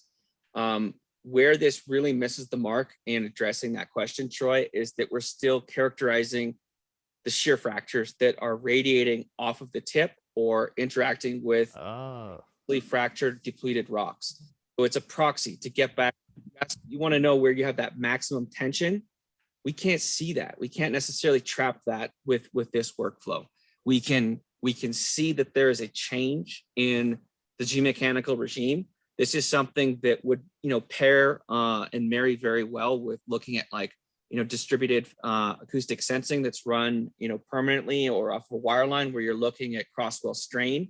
And as that fracture comes across and excites that fiber, you get that fracture driven interaction there, and that's where you get that tensile loading and that hit there. And you can use this to help corroborate the migration from where you're stimulating to where that fiber measurement is, because the fiber is a point source measurement. I mean, it's really a very, very sensitive strain gauge that you have downhole. Even with the best boxes that are out there right now, it's not still equivalent to the geophone. It's a omnidirectional measurement. So I mean, there is value to get the geophysical side out of it, and that's one of the things where I think the industry is going to go here. Wow. People are working very hard to kind of crack that nut, but really, Troy, I think let me keep going here. A couple more slides here. I think I'm going to start showing you some of what I would call the magic of what I've been working on very hard for since, again, this is something I started working on this with a postdoc student from Serge Shapiro's department named Anton Reshetnikov in 2013, and it has taken a huge amount of time and effort to get this imaging technology into something that's a satisfactory form. I mean, if you recall, when again we did this for you at Trey, and I think I was one of the first ones where we really made some significant upgrades, and you could really see that we imaged those planar fractures coming off of the wellbore, but we also were able to image those fluid filled natural fractures as well for you that sat off site. So it was the first thing I think you can see where you're starting to try to take an orthogonal view of what's happening down there. And really it's saying like, okay, if we use the paradigm like we've got up here on the screen, we've got conventional reflection seismic imaging that's done from the surface. You've got a vibro-sized truck, you've got a bunch of dynamite shots, and you're going to impart that energy into the reservoir and hit it, and it's going to bounce back to your receivers at the surface. And you're using that to try to trap out, where am I, what's the structure look like? What are my formation properties? I can this and look at try to tease out the elastic properties and the geomechanical properties. But at the essence, what we're doing is we're using a repeatable typically a compressional source at the surface, and use that to scan the reservoir. So what are we doing here that's interesting is we're using the microseismic events downhole as a source and looking for the information that comes after that first arriving event, because those events, they happen and they bounce off of the formation, they bounce off of the fluid filled fractures, they bounce off of natural fractures, and they bounce off of proppant filled fractures. And the way that they bounce and the energy and the information that they contain there is really exciting for me in what we might be able to do to extend the information value from conventional microseismic. Obviously, the first thing is that there's a huge amount of differences geophysically from what you're doing with a downhole using a microseismic event vis-a-vis the surface. You've got a very complicated radiation pattern, right? You've got a compressional wave and a shear wave that are both reflecting. Compressional waves and shear waves don't respond the same way to fluid. Whoa. On the same way to fluid or sand, right? Because there's different density properties. Yeah. So all that stuff I showed you before and kind of glossed over and said, like, being able to reliably, resolve the source mechanisms and to be able to classify them and understand the way that rock is radiating. That's what you have to be able to get to just to start to be able to set the table to do this, because you have to normalize all of these different sources and understand the way that energy is bouncing, and then take that energy in an appropriate way and stack it together so that you can start to image. But it's really, really exciting because, basically from like a first principles basis, it is absolute that, a fluid filled fracture is going to be more reflective. So if you have a sound wave that's transmitting through a block of rock from one side of my hand to the other side of my hand, it's going to travel through. And, if there's slight discontinuities or little fractures there inside of like the facies, you might get the subtle reflection that you can tease out there. If I have a fluid filled fracture in the middle of that, it acts like a mirror, and it's going to transmit part of that coda through that fluid filled fracture, and part of it's going to bounce back. And that's the basic premise of what we're doing. And, if you contrast this, microseismic, what you're trying to get out of that and what the comparative value is between microseismic and what I call conductive fracture imaging, is where you're trying to image these fluid and proppant laden conductive fractures and trap those. The real first thing is looking at the accuracy of the measurements. So you've got, either geophones at the surface, or you've got geophones downhole that sit a long way away from where that little dot is happening. Closer, sometimes you're further away. Sometimes you have multiple points of measurement, but there's always some uncertainty there. So there's an uncertainty envelope, and because you only have one look, you only have one trace, one waveform to try to localize that event, getting that depth down to the cluster level is really tough. I mean, you can quantify that, and I would say at best, 25 feet of depth and overall accuracy is outstanding. It really is. The thing that we benefit from this technique is because that mirror, that fluid filled or that fluid proppant filled fracture or that natural fracture, it's there. It's there for a period of time. It's growing and it's consistent. It may leak off and it may close in on itself, but let's just suppose that it stays open. So I've got, my events, I pumped my first stage and I've got a fluid filled fracture here. I've got stage 2.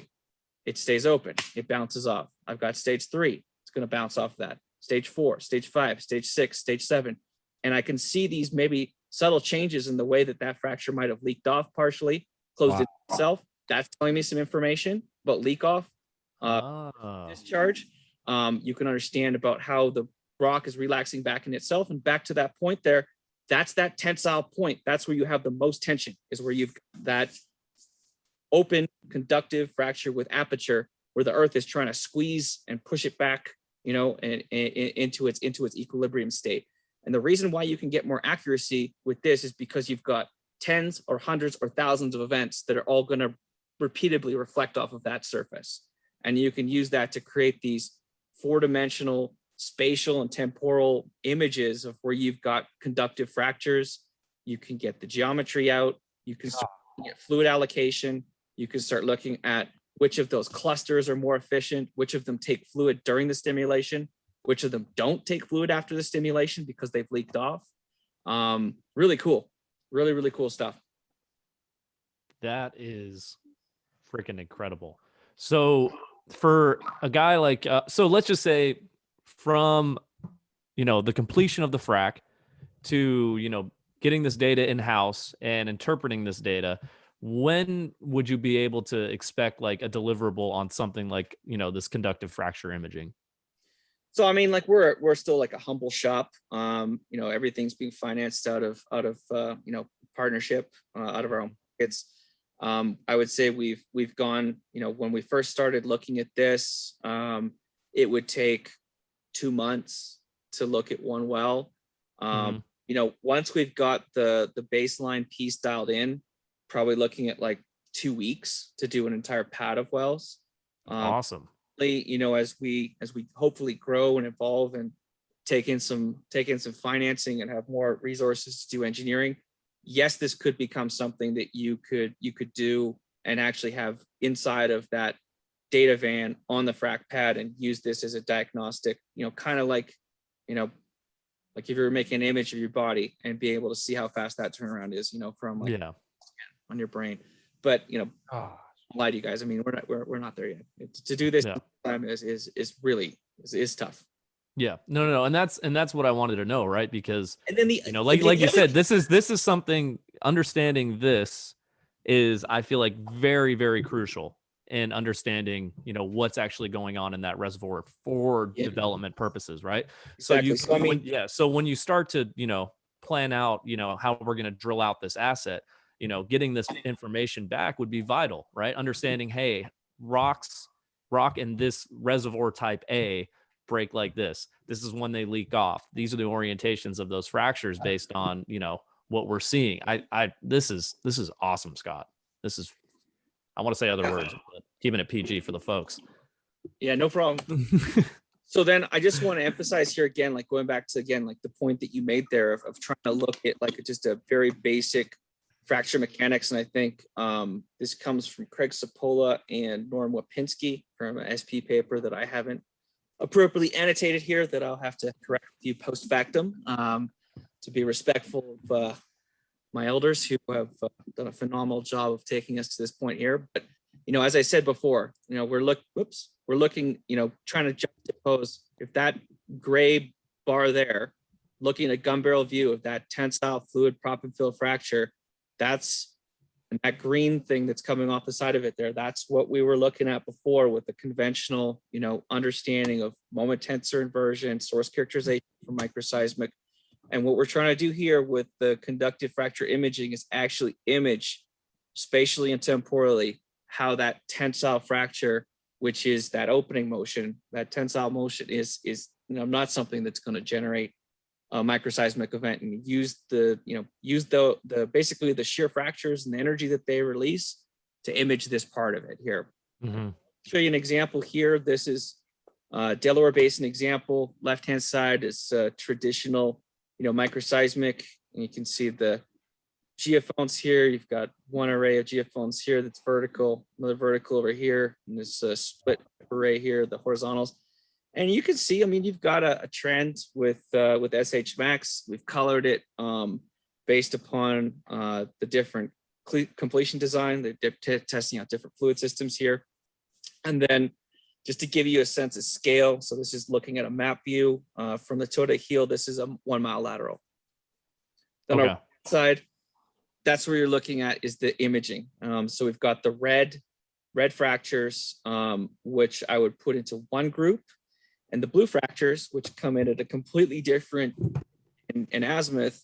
Those are the natural fractures that you've lit up. And if maybe I could be a little bit more prepared, because I actually got some interesting data. We've got like an offset pressure monitoring and a plug over here, and you can actually see that there is a connection where you can see these images, where you can see these conductive fractures hitting and exciting that wellbore that's acting like a tuning fork. You can see that pressure response. You can see that fracture-driven interaction. And as you hit it more and pump it full of more fluid and hit it harder, you can see that pore fluid pressure is actually getting elevated because it's a depleted reservoir. And you can see that there is a dramatic point here where we suddenly start to activate these blue natural fractures. Yep. You have enough elevated pore fluid pressure in the system now to activate those. Wow. Again, so whether or not those are going to, again, remain open and conductive post factum and contribute to production, that's something that you need a team of individuals to look at. You need other measurements to quantify it. But starting to look at what you can take away from this, rather than just a bubble map and sort of a qualitative sense of what the volume of the reservoir is. you can start to look at stimulated surface area. That's right. To look down to the cluster level and see which of those were effective or not. And then you can take a holistic approach and look at, offset depletion and how much fluid that depleted reservoir took for that frac to be more symmetrical and for it to open up more surface area in other pre-existing failure points, which would be the natural fractures there. Let's do this. Yeah. Let's call it a show. Part 1, Scott Taylor. Skippo, you got to jump, right? Yeah, I got to hop off right now. Part 1, Scott Taylor, coming to an end. I love where it's at because what I want to dive into first in this part 2 is the pitfalls and the Scott, it was a pleasure. Thank you, Skip. Later, Yeah. Skippo. Later, T-Roy. See you around 2. Wear the same shirt. Oh yeah. Scott. Take care, guys. No, real quick, Scott. We're gonna wrap this up. I want to get behind your ears a little bit and get some motivation for you on what we want to do with the rest of the drill down and completion, and then we'll finish this show. The pitfalls and what we're talking about, the assumptions that were being made. What is it that's really challenging to a geophysicist, to the geologist, in your opinion, in your experience, when they see this?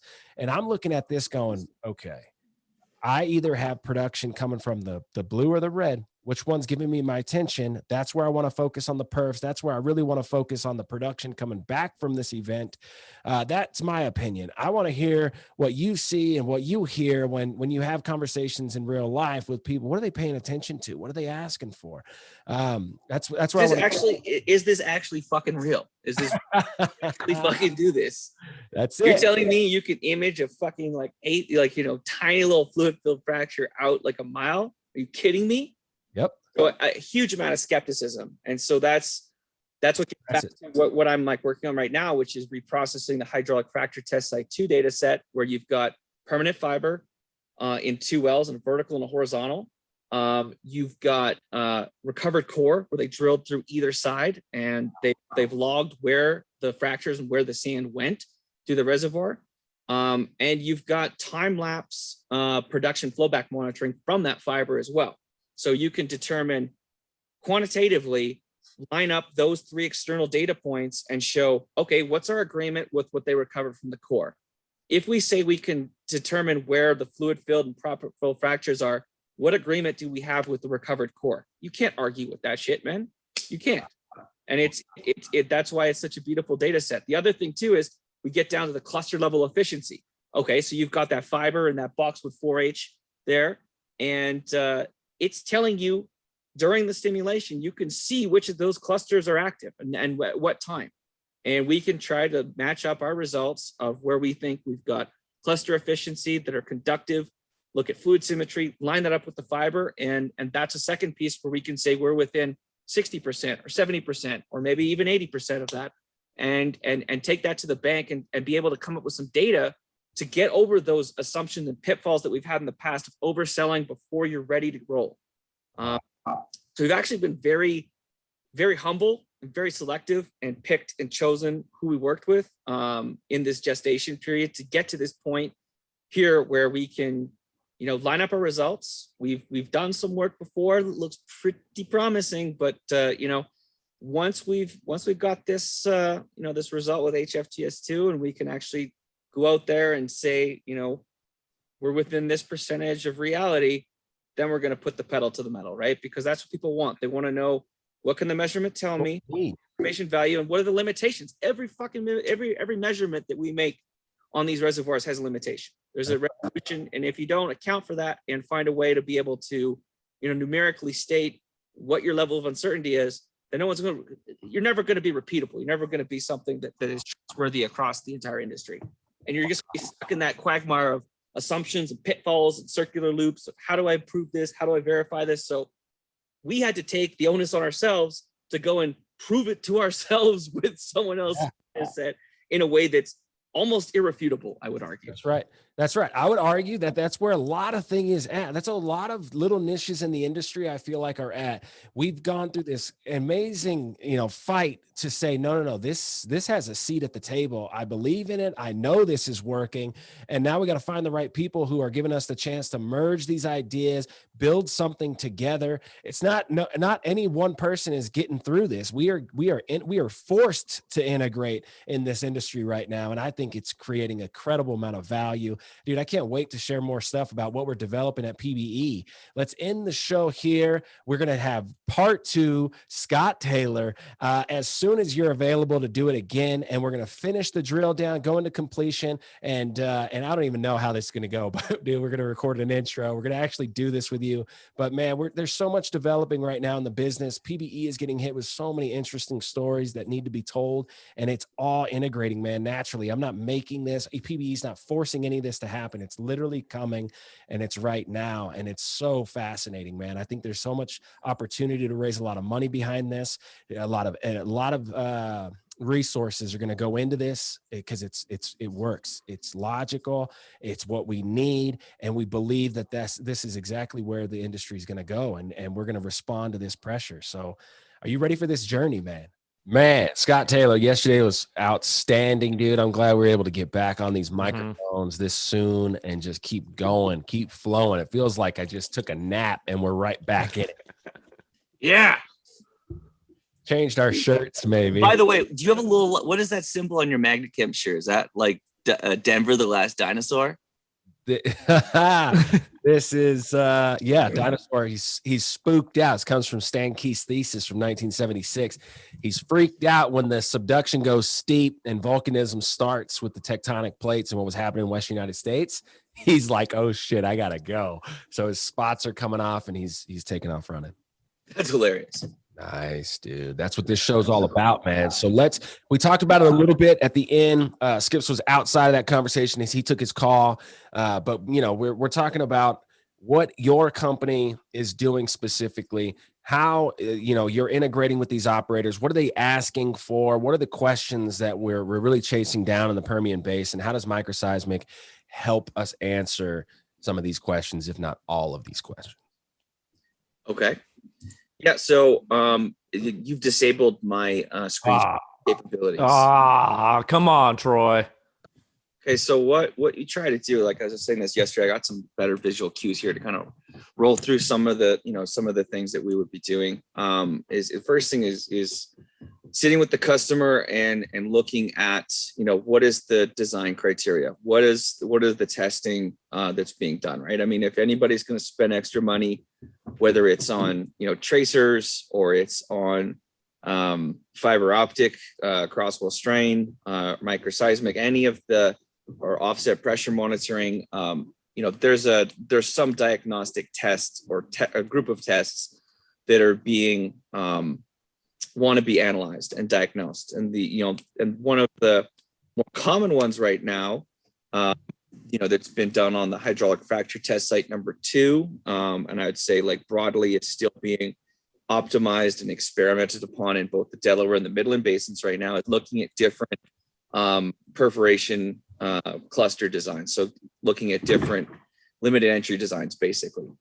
So, from a service standpoint, what we would do is, kind of dissect this, look at the perf design sheets beforehand, take the complete design data set and break it up into these different logical groups. And so, this project here, you've got a base design that would be like what the operator's been rolling with, kind of as their standard operating procedure in factory mode.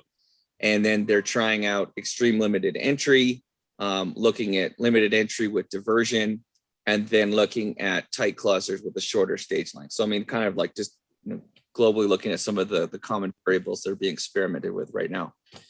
Is that kind of, sorry to interrupt, but are we talking about drilling shorter laterals and getting?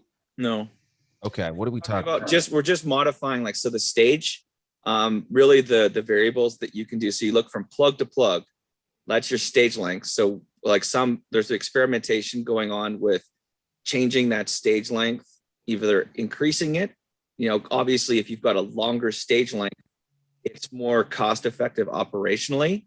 However, it's very difficult to generate. It's typically very difficult to generate symmetry of fluid and proppant allocation when you've got a stage length that's so long. Yeah. Think about just like the in situ stresses and the rock properties that are driving that. It's much easier for the fluid to go into that first cluster that's kind of more towards the heel and start. Not only like is it easier like physically, but then you also have erosion, right? Because as soon as you start putting sand down there, it's like sandblasting. So those perf clusters sometimes at the very heelward side of a longer stage, they'll go from say 0.4 to like 0.45 or 0.5 or something like that, or like they'll erode like quite significantly. And Wow. so that process of sort of asymmetry of fluid and proppant distribution gets worse and worse and worse. So there's some quite a bit of experimentation trying to look at changing the phasing, the number of shots per cluster, and optimizing the spacing between those discretized clusters, where you're running the guns into the well.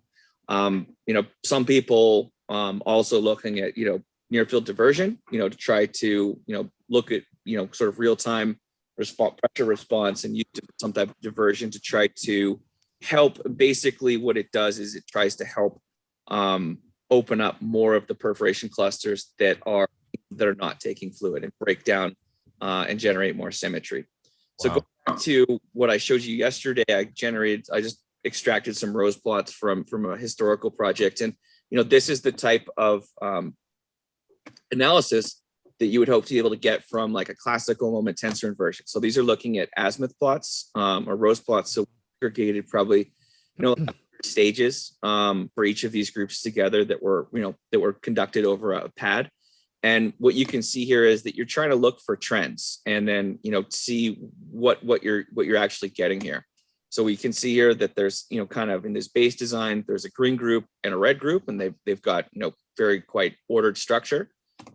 We've got the extreme limited entry group. We've got this third gold group that's going north-south. So the key thing there is that the shear fractures are kind of breaking apart with a different response that you can correlate back to that cluster design. And then finally with diversion, it's got a, uniquely much more, exotic, I would say, or more complicated response.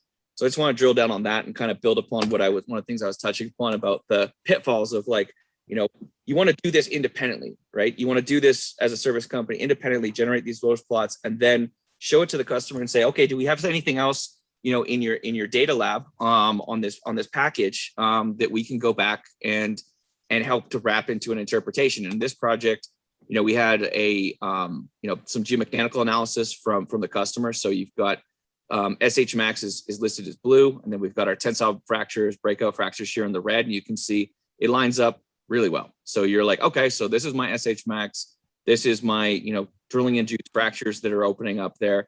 And then the piece of information they had here was the core. And that's where you can start to see trace. Is that a sidewall or is that whole core? It's whole core. Whole core? Okay. Yeah. I don't really remember. This is from like probably The whole core. Yeah, you're looking down the. Yeah. this is looking like it's like this. So you So basically it's a naturally fractured area, and you can see that you start to pick some of those up here. But I mean, that's that's the type of like independent validation that I would say is required. And you've got to be disciplined because, you don't want to try and get all this beforehand, because if you take this too early in the process before you've delivered your results, then there's always going to be some healthy skepticism that you kind of got the answer and then tuned your results to make sure, to fit the answer that everybody was expecting. So in terms of like other deliverables, once we've done that imaging, what we will do is on a stage level or on that logical group analysis, take a look at fluid allocation and look at that first. This is a gun barrel view. So you're looking transverse west and transverse east of the well, and you'll come up with a percentage so you can see how symmetrical the fluid distribution is. The 62% fluid allocation going east of the well in this particular case is primarily driven because of depletion. So you get a sense of like whether or not there's interference with a parent well or a primary well, however you term the nomenclature there. So there's some value there. And then similarly, we also look at fluid and proppant allocation, try to make that estimate, whether it was above or below the center point of the well. Is that typical reactions? They kind of No. go down and out? No, No, absolutely not. go up and out. Typically up. Like I don't. Okay. You really can't say typical. I mean, this is it's so dependent upon like the Yeah, there's a frac barrier right above that thing. or just what the sequencing is as well, Skip. Or right? Because, I mean, if you've already completed a well that's in a lower formation and it's depleted, then that's where the fluid wants to go. Okay. Have in most, I would say, in typically in Midland or Delaware Basin, if you don't have that depletion effect, I mean, they're going to want to grow up, right? They're going to want to. So Delaware, like completing like a Wolfcamp XY or whatever, it's going to want to go up into that sands, eventually if you pumped it too much, right? on a 1 mile by 1 mile block of Wolfcamp, Permian Basin, Delaware Basin side, what's the connectivity in your opinion? Like, it's a fresh block, one horizon. You put one wellbore in there, and then you go on the other side of the mile, put another wellbore in there. Is there guaranteed connection between those two wells? No, I wouldn't say guaranteed, but you certainly need to understand how far you're actually pushing fluid, and when you get that hydraulic link, it's definitely a very challenging problem that you have to be careful of. We're gonna say Skibbo? Oh, I was gonna say it's pretty interesting now that that concept that Scott is talking about, as far as how the proppant is going to want to go where it's been depressurized, more or less. So when you're developing reservoir, like a stacked reservoir, right? So if you drill Wolfcamp B well, and then let's say you're drilling a Bone Spring well, you might want to drill a little higher, right? Knowing that the majority of that proppant is going to be going down towards that Wolfcamp B well. You know what I mean? As far as, just development is being concerned, but. Yes. And I think that's also like where the, looking at entry designs as well is just having done enough of this, you can see that there's a definite measurable response where some of those cluster designs will help to contain a majority of that fluid and proppant more closely in a transverse sense and in a height sense to the well, whereas others will allow, a predominant fracture to grow out, and it will run, in quite a dramatic sense. Yeah. So then the other part of it I was sort of alluding to, and I dug up this video. This is Delaware Basin example, bone springs, and you can see this little purple egg over there. That's a primary parent well that had been on production for about 18 months, and you can see this single stage here is growing out and starting to interact it. But the thing is, I kind of showed some more simplified views of sort of what the output from this approach is. But you can get pretty into it, man. You can define like I have in this case a single stage with like a 2 million triangulated mesh, and so that gives you the ability to not only get a fracture half length, fracture height, but also the aperture as well, and that's really important. And I think the other cool part here is you can start to, because you have this volumetric estimate, you can start to allocate, fluid and proppant in terms of like whether you're east or west or upper, and start to take a look really at the effects of leak off. So there's a huge amount of synergy with, some of the gaps or the most challenging aspects of, fracture modeling and reservoir modeling to understand these physical processes. And I really think as we validate this technology and get this more out and broadly into the community, I think that's ultimately where there'll be quite a bit of value to work in an integrated workflow with what other very, very smart people are doing, and just basically helping them to trap some of the variables with lower error bars and better constraints. So I mean, this is really a summary. I think at this time, I think we've proven to ourselves we can extract a fracture half length and XF east and west. The height, we can estimate fracture aperture if we do what's called a true amplitude imaging of these reflections. We can look at fluid allocation up and down and left and right, and then speaking directly to looking at different limited entry designs, we look at efficiency. So you're trying to normalize all of those different designs on a 0 to 1 scale and relatively rank them of how efficient they are. And really the term efficiency is, are you activating all of the clusters in your design? Is the fluid symmetrical?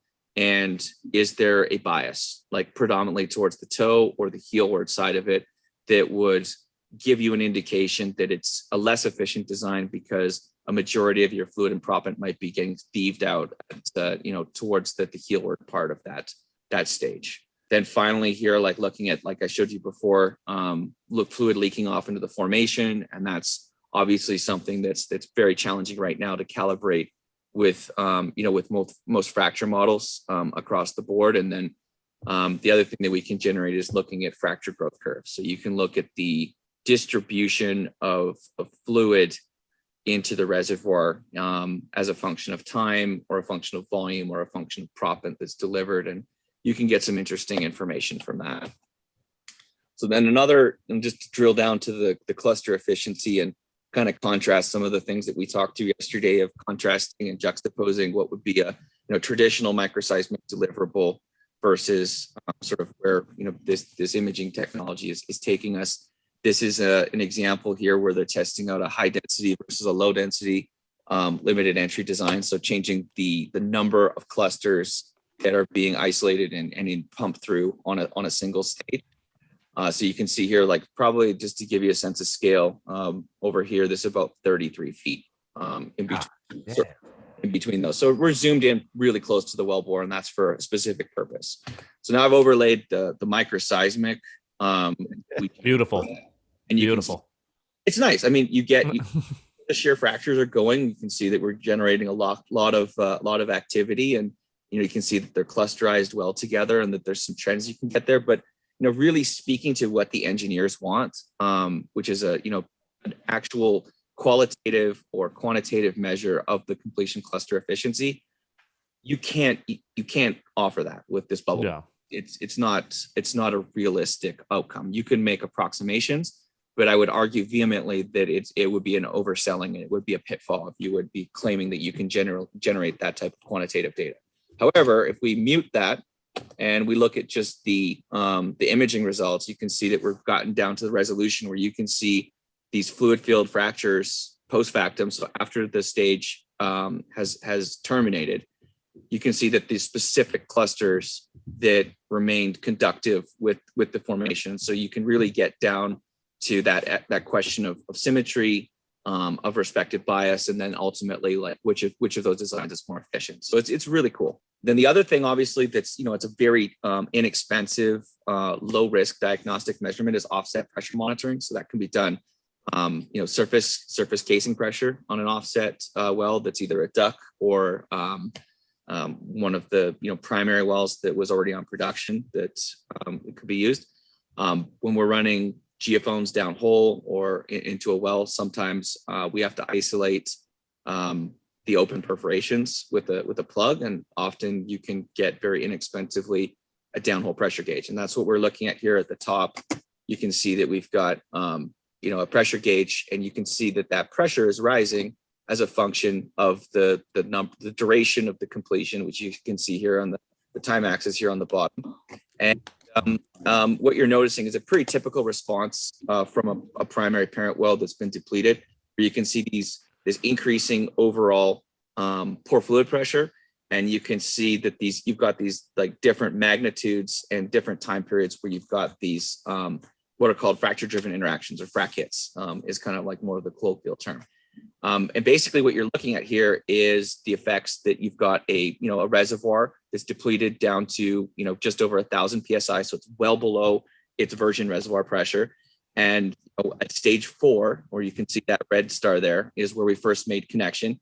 And that becomes the path of least resistance. You've got, a near wellbore that's being pressurized and stimulated with high pressure fluid and sand, and it wants to go to the path of least resistance, which is that depleted reservoir. And you can see that parent well is sucking that fluid, drinking and drinking and drinking, and it's getting hit, and it's getting hit in a more severe way at stage 7 and 15 and 19 and 20. And it wants to recharge. It wants to take all that fluid and steal it. So you can see that, the results that we've interpreted down here with the imaging shows a very asymmetrical distribution of fluid where it predominantly wants to go north towards that parent well, until the point around stage 19 where it seems to get closer to that pore fluid pressure is elevated to the point where it's kind of doing two things. You can see that towards the sort of back third there, you've got more symmetry in the fluid and fracture distribution because the parent well has kind of gotten back closer to its happy virgin state.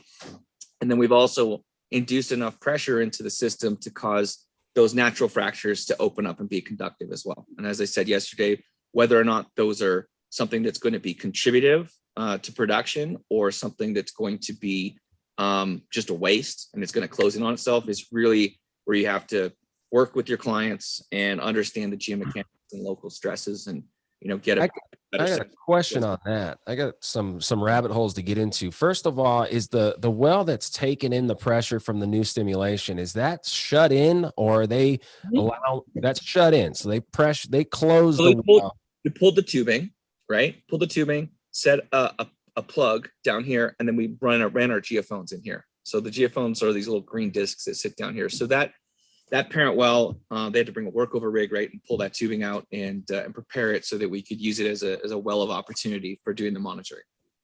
The other question I have is, any of the operators that you're working with, is it an overall negative thing to have frac kits or a positive thing to have frac kits? So that's where you get into like more of a detailed analysis of pressure. And, there basically, again, it's it's a complicated answer. So in some cases you can have, direct fluid communication where you can observe that pressure hit that's showing that you've got a hydraulic link and connecting those two wells. And then you have to really look at the intensity and the magnitude of that pressure response. So some cases you'll see like a very humble, delta pressure value that we indicated with that FDI. And that's probably benign, not really going to do anything. In other cases, you can see, 1,000 PSI, pressure bump. Like you can see here from stage, 14 to 15, where I've got that yellow thing here. I mean, that thing's getting pummeled. Think about an increase of 1,000 PSI in, a matter of, a couple of seconds, right? Time, like it's a handful of minutes causing that elevated pressure. And that's something that's probably not good. But, I think there's, a lot more very physics-based analysis that's been going on in the technical community, and published out there, Right. where people are doing very rigorous technical analysis and looking at the different poroelastic responses that they're seeing on those FDIs. And it's really something where you have to make the measurements, you have to tie it back into some type of holistic thesis that's validated by other diagnostics. And I mean, I do know of a handful of operators that have come up with the best practices saying, if I see an offset pressure response of, X delta P over this time period or a certain number of them, then they're going to make a modification potentially on that stage or definitely on that next stage to try to truncate or minimize that, impact where they know they're going to probably have some problems. Sometimes you can have sand that gets pushed back into that parent wellbore and it's got clogged, right? So there's a huge amount of cost and wasted effort, right? And then obviously, the longer term thing is just the damage to those offset wells, right? If you're pummeling them and you're connecting those reservoirs together, then they don't have that natural pressure drive to help them, maintain the same level of production. And that's, I'd say that's still a very, very difficult long-term problem where we want to have, multiple stacked pay zones, both the Delaware and the Midland Basin, try to drain as much of that percentage of that resource as possible. And it's a very challenging problem. It's a lot more challenging than I was originally envisioned, when we started to go these very, very ultra tight, infield well programs. Right. And you said something interesting. It's overly physics approached, right? There's a lot of chemistry going on, and no one's really trying to break that down that solution that's carrying the proppant is reacting with the rock, and especially reacting with kerogen. So there's a chemical reaction that's driving physical responses too. There are two things happening with this system. And to me, a frac hit is great information if you can control the precision and the timing, and now you have this connectivity of this. What's the spacing on that? 600 feet or something? What's the spacing on these two wells? I think this is like 1,000 feet, man. Perfect. So 1,000 feet, and you got a reservoir that the petrophysicist is telling you should have recoverable oil of 800,000 barrels coming out of this rock, and you're nowhere near that. What's going on? You got a frac hit. Now you have almost a whole nother horizontal well through this reservoir. Let's talk about the chemistry that you're flushing through this pipeline, and you have the ability to start circulating things. I see the frac hits and what you're doing, not only for primary recovery increase and to drastically change our response from 1,000 barrels a day to 5 to more. I truly believe that's going to happen, because we're starting to figure this out. People are absolutely starting to figure this out. The chemistry and the complexity of chemistry and physics, it's happening. The other thing is, it can't be that bad of a deal. It's definitely not a waste. If anybody's got some trickling along horizontal wells that you know are connected, I'm interested in buying those things, because I'm going to pump down one, pump through, and see what comes up the other side. And I'm going to start changing the chemistry and start focusing on what could I do to manipulate the recovery in this channel that we've connected. I think it's a positive, but you can't just blow the thing up. Like you talked about, going from 1,000, however you said, 4,000 increase in PSI, or 1,000 at least. Yeah. 1,000 PSI in seconds. Woo! Let's hit it with some precision. Let's be soft on this. Let's really listen to how this fluid's moving. And then, oh, by the way, what's really changing? What gases are coming out the other side? Mass balance the problem. I mean, in some cases, I mean, I don't think it's as prevalent as it was a couple of years ago, but like some of these hits, when you've got a naturally fractured reservoir, that level of pressure can cause the casing to shear in on itself, right? And then you've got like an even more horrific, costly problem from that issue. Yeah. And, for myself, I don't really have the level of expertise in the chemistry side like you do, clearly, but it's definitely fascinating. That's really, really interesting, and it's obviously something that I think is obviously is very important.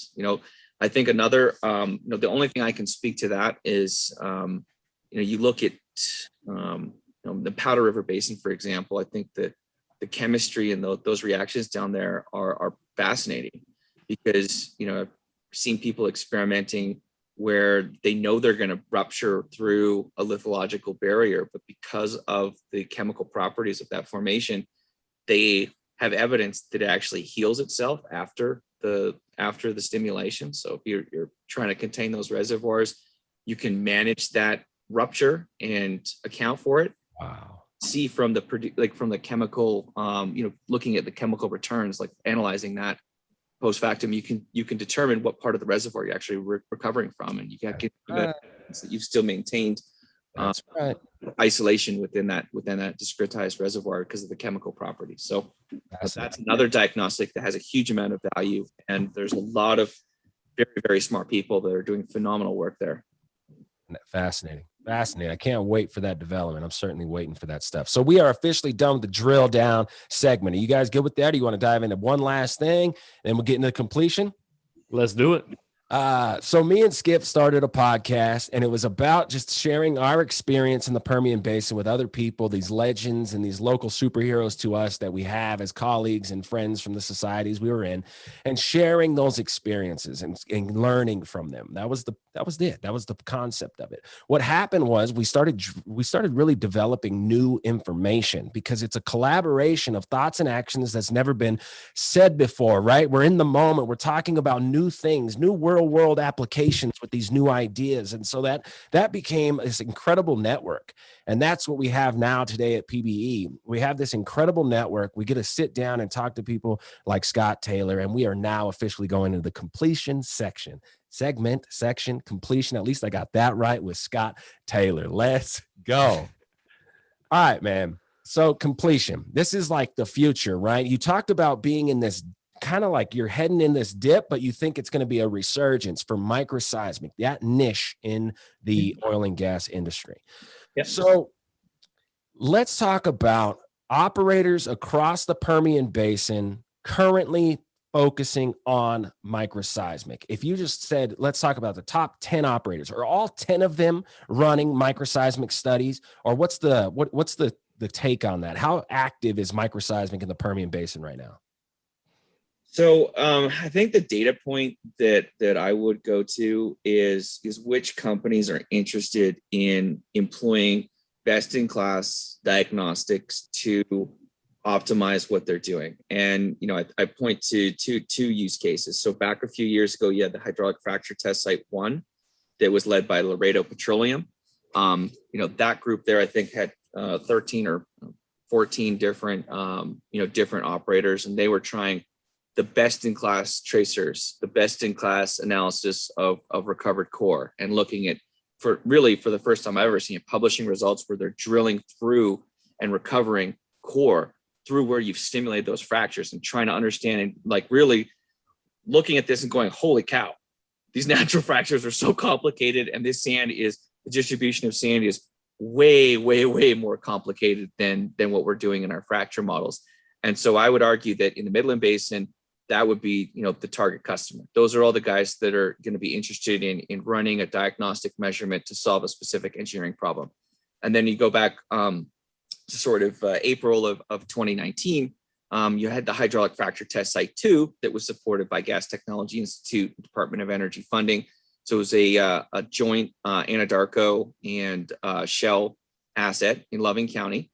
And they were looking at different Wolfcamp completions. And they, again, I have it, the kitchen sink is thrown at. You've got 2 permanent fibers, one in a horizontal, one in a vertical. You've got microseismic run on a pad of wells. You've got different landing zones, 9 different completion cluster designs. You've single stages where they only pumped through a single cluster just fluid, so that you can calibrate the response to the crosswell strain. And calibrate that acoustic response to rate. They ran tracers. They ran, what else did we do here? Production flowback. So there's production flowback on that permanent fiber in different time steps. So you can look at that dynamic process. The other bit of cool thing is they drilled on the eastern and the western side through the fractures again and recovered the core. And, there's going to be some, I think, phenomenal publications coming up here at some of these next technical conferences where people are, digging into that and looking again at how bloody complex that fracture distribution actually is.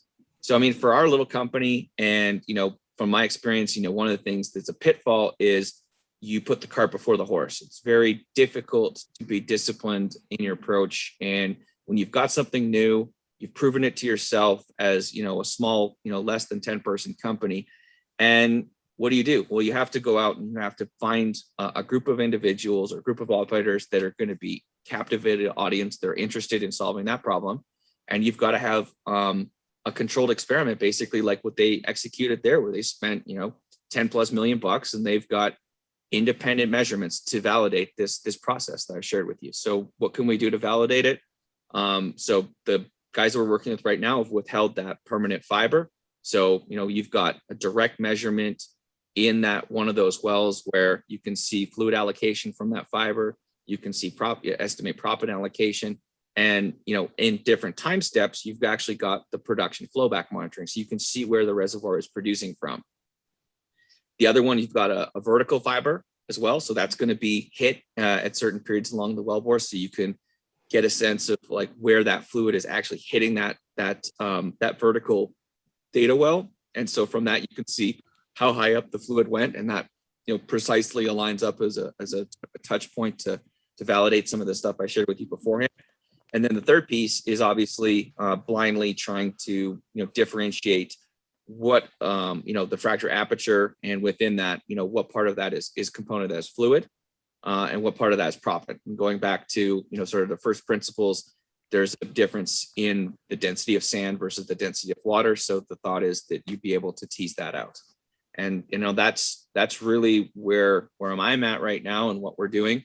Exciting thing is I think we're coming to hopefully a very successful conclusion of that with some of those operators, and hopefully I'll be able to share with the community here over the coming months and into the summer some really exciting results where we can actually step up in front of the community and say, man, we've shown it. We've shown it that we've got a 60% agreement or a 70% agreement, or God forbid even a better agreement than that, to be able to make these really important diagnostic measurements that we discussed today. Wow.